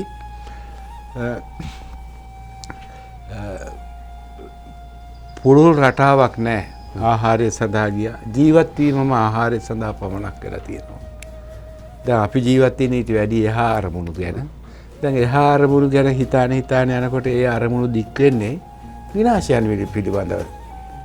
රටවල් වල ලෝකවල වල තියෙන දේවල් නිර්මාණය වෙන්නේ මේ ලෝකෙ දියුණු වෙන්නද ලෝකෙ විනාශයටද? හැම රටක්ම තම තමන් දියුණු වෙනවා කියලා බලනකොට ඒක ඇතුලේ තියෙන තවත් කොහේ හරි ලොකු පරාසයක් විනාශ කරන්න පුළුවන් ආයුධයක් නේ. එහෙම නැත්නම් විද්‍යාත්මක මෙවලමක්, එහෙම නැත්නම් විෂ බීජයක්, ඒ වගේ එකක් හොයාගන්න එක තමයි ලොකුකම වෙලා තියෙන්නේ. ඉතින් එතකොට ජීවිතේ විඳලා තියෙන්නේ අපිද විඳින්නේ දැන්. අපි මර බයනේ ඉන්නේ. අපි මේ ජීවිතේ විඳිනවා. කොරෝනා කියලා මේ මාක්ස් දාගෙන අරේ යන්නේ නැතුව මේ යන්නේ නැතුව රටවල් ලොක් කළා මේ විඳිනවද ජීවිතේ. පස්සේ පහුගිය 30 අවුරුදු කාලයක යුද්ධ තිබ්බා අපි ජීවිතේ වින්දද? කැරලි කෝලහල තිබ්බා අපි ජීවිතේ වින්දද? එහෙන් ඇදිරි නීති මෙහෙන් ආණ්ඩුවෙන් ඇදිරි නීති කියන ගෙවල් ඇතුලේ ඉරලා හිටියා. අපි ජීවිතේ වින්දද? අපි මේ 70කට යනකොට අපි කීයක් කැරලි වලට දාවේ? අපේ පුංචි කාලේ සෞම්‍යයි. අපේ පුංචි කාලේ සෞම්‍ය වුණාට අපේ මුත්තලයා කාලේම ඒත් පෘතුගීසි ලන්දේසි ආක්‍රමණ වලින් යුද වැදිලා ආපු මිනිස්සු. ඉතින් මේක ජීවිතේ හැටි. අපිට කියන්න බෑ මේ එන්ටෙන්ට සංකීර්ණ වෙන මේ පරපුරුත් එක්ක ආහාර රටාවන් දේශගුණික තත්ත්වයන් සහ මිනිසුන්ගේ මානසික තත්ත්වයන් වෙනස් වෙලා. ඒ මිනිස්සු නිතරම එක කා කොටා ගන්න තැන් වලට නොයෙක් ලෙඩ රෝග වලට බෝ වීගෙන මේ යන සමාජයක් ඉස්සරහට තල්ලු වෙනවා විසක් ඉස්සර හිටපු මිනිස්සු අපේ මුත්තෝ මීමුත්තෝ කාලේ මිනිස්සු යම්තාක් දුරට ජීවිතේ විඳින්න ඇති. වර්තමානයේ අපිත් අනාගතේ ඉන්න කිසි කෙනෙකුත් ජීවිත විඳින්නේ නැහැ දරුවා. ජීවිතේ විඳවලා මැරෙන මිනිස්සු තමයි දැන් ඉපදෙන්නේ. මං හිතනවා ගෙදර ගිහිලා ඔයා හිතන්න. ඒක ඇත්තද කියලා. ඒක ඇත්තම වෙනවා. මිනිහෙක් කසාදයක් වෙනලා ධර්මල්ලෙක් හදාන ජීවිතේ විඳවනවද දැන්? කවුද විඳින්නේ? මොටර් සයිකලයක් ගන්නවා. ගයක් කුලියට ගන්නවා. රස්සාවට යනවා. බැනුම් අහනවා. බෙල්ල කපනවා. ඔව්වත් එක්ක යනවා. ලීසින් එකෙන් ඇවිල්ලා බයිසිකලය උස්සන්න එනවා. විඳිනවද ඔය ජීවිතේ? විඳවනවානේ. අපිට උදේ ඉඳන් රැය වෙනකන් ත්‍රිවිල් එක හයර් එකක් යන්න ගියොත් ඒ ත්‍රිවිල් කාර්යයක් කියන්නේ යන්නේ උගේ දුක් ගැනවිල්ල. මගේ ත්‍රිවිල් එක උස්සන් ගියා ලීස් එකේ. මම මේ දවසේ රුපියල් 300 කුඩියට සර් මේකේ දවන්නේ කියන්නේ. විඳිනවා. දකින අහන මිනිස්සු මං අපි වෙද්දු හින්දාද දන්නේ අපේ ළඟට එන්නේ ඔක්කොම ජීවිතේ විඳවන මිනිස්සු. ජීවිතේ විඳින මිනිස්සු කියලා මං උපකල්පනය කරලා බලන සිටුවරු රජවරු මැති ඇමතිවරු දිහා බලනකොට වැරදිලා හරි උමුත් මොනවා හරි ලෙඩක් කියලා බෙහෙතක් එම ගන්න ඕන බට හිතනවා යකෝ අපිටත් වැඩිය මූන් ජීවිතේ විඳවනවා කියලා. සල්ලිය භාගේ තියෙනවා. යාන වාහන තියෙනවා. බලේ තියෙනවා. එහෙම තියෙන මිනිස්සු ජීවිත විඳවන හැටි දැක්කම අපි හිතනවා අපි හොඳයි කියලා. හොඳයි. හරි මේක අටලෝ දහම. අපි කොච්චර දැඟලුවත් මේ අටලෝ දහමෙන් මිදෙන්න බෑ. ඒක හැම ශාස්ත්‍රවලම පොදු කරලා තියෙන දෙයක්. අපේ කර්ම ශක්තියින් අනුව අපිට විඳින්න ලැබෙන කාලේ ජීවිතේ බොහොම කොටසයි. ඔව් වෛද්‍යතුමනි ඊටාම වැදගත් ඒ කාරණාව අපිට ජීවිතේ විඳින්න තියෙන බොහොම සුළු කාලය. ඉතින් ඒ නිසා තමයි අපි ඒ සුළු කාලය තුල අපිට පුළුවන් දේ ඔබ වෙනුවෙන් කරන්නේ. ඔබටත් පුළුවන් දේ සමාජය වෙනුවෙන් කරන්න. එතකොට මුළු සමාජයටම ජීවිතේ විඳින්නට අවකාශය සකස ගන්නට පුළුවන්. ජීවිතය විඳවන්නේ නැතුව විඳින්නට පාර හදා ගන්නට පුළුවන්. අපි රිලැක්ස් ටීවී විදිහට යම් තාක් දුරකට ඒ කාර්යය ඉෂ්ට කරන්නට අපි බලාපොරොත්තු වෙනවා. ඉතින් ඔබටත් පුළුවන් අපේ කාර්යයට දායකත්වය ලබා දෙන්නට, ඔබේ අදහස් අපිට කියන්නට තිරේ දිස්වන දුරකථන අංකයට කතා කරලා කියන්න. මෙන්න මේ තමයි අපේ අදහස. ජීවිතේ රිලැක්ස් කරගන්නට, ජීවිතේ විඳින්නට මේ තමයි මගෙන් දෙන උපදේශය, මගෙන් දෙන අවවාදය, මගෙන් දෙන මෙන්න මේ ආකාරයේ දැක්ම කියලා ඔබට කියන්නට පුළුවන්. ඒ වගේම තිරේ දිස්වන ලිපිණයට ලියන්නට පුළුවන්. අපි ඒ හැම දෙයක්ම ඔබ වෙනුවෙන් කියවලා අපි අපේ වැඩසටහන් වල ගුණාත්මක භාවය වැඩි දියුණු කරලා ඔබ හමුවට ඔබ සමීපයට ගෙනත් දෙන්නට අපි නිරන්තරයෙන් උත්සාහ කරනවා. අපි අද දවසේදී මේ ආකාරයට ජීවක අසපුවෙන් කතා කරේ අපේ ජීවිතයේ නිරෝගීකම රඳවාගන්නේ කොහොමද? නිරෝගීකමට අවශ්‍ය කරන මාර්ගය කොයි විදිහටද සකසගන්නේ කියන එක. වෛද්‍යතුමනි වැඩසටහනේ අවසන් මිනිත්තු කිහිපය තුළ තමයි අපි ගත කරන්නේ. ඔබතුමාට අවසාන වශයෙන් මොන වගේ පණිවිඩයක්ද අපේ රටට දෙන්නට තියෙන්නේ? මෙහෙමයි. මිනිස්සෙක්ගේ ජීවිතේ වින්දනය ලැබෙන්නේ පළවෙනි දේ මානසික සන්තුෂ්ටිය. ඉතින් මානසික සන්තුෂ්ටියට අනවශ්‍ය දේවල් එකතු කරගත්තන් පස්සේ සම්පූර්ණ මානසික සෞඛ්‍ය පිරිහිලා යනවා. මානසික සෞඛ්‍ය පිරිහිච්ච තැන කවදාවත් කායික සෞඛ්‍යයක් ලැබෙන්නේ නැහැ. විශේෂයෙන්ම අපි මේ පෙර සඳහන් කරපු කාරණු ජීවිතයට එකතු කරගන්න. හැමදේම නැතුණත් පුළුවන් ආකාරයටවත් මේ තියෙන දේවල් වලින් අත්මිදිලා තමන්ගේ ජීවිතේ තමන්ට විඳින්න පුළුවන් පැත්තට නිර්මාණය කරගන්න. ඒක අප සතු දෙයක්. අපිට තියෙන්නේ මාර්ගෝපදේශකත්වයක් දෙන්න එක විතරයි. අපි උත්සාහ කරලා බලමු. අපේ ප්‍රේක්ෂකයෝ මේවා කොයි විදිය ග්‍රහණය කරගයිද කියලා ඔබතුමල්ලා අපව දැනුවත් කරන්න. බොහොම ස්තුතියි වෛද්‍යතුමනි. අපිට හැකි දේ අපි කරනවා ඔබ වෙනුවෙන් ලයිෆ් එක රිලැක්ස් කරන්නට.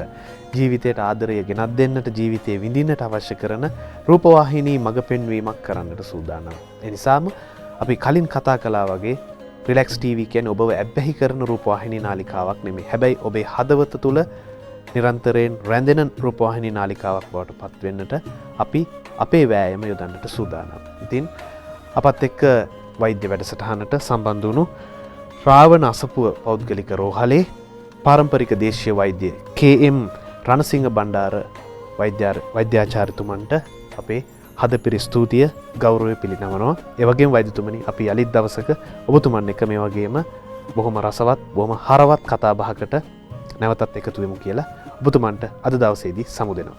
අයිබෝන් වෛද්‍යතුමනි.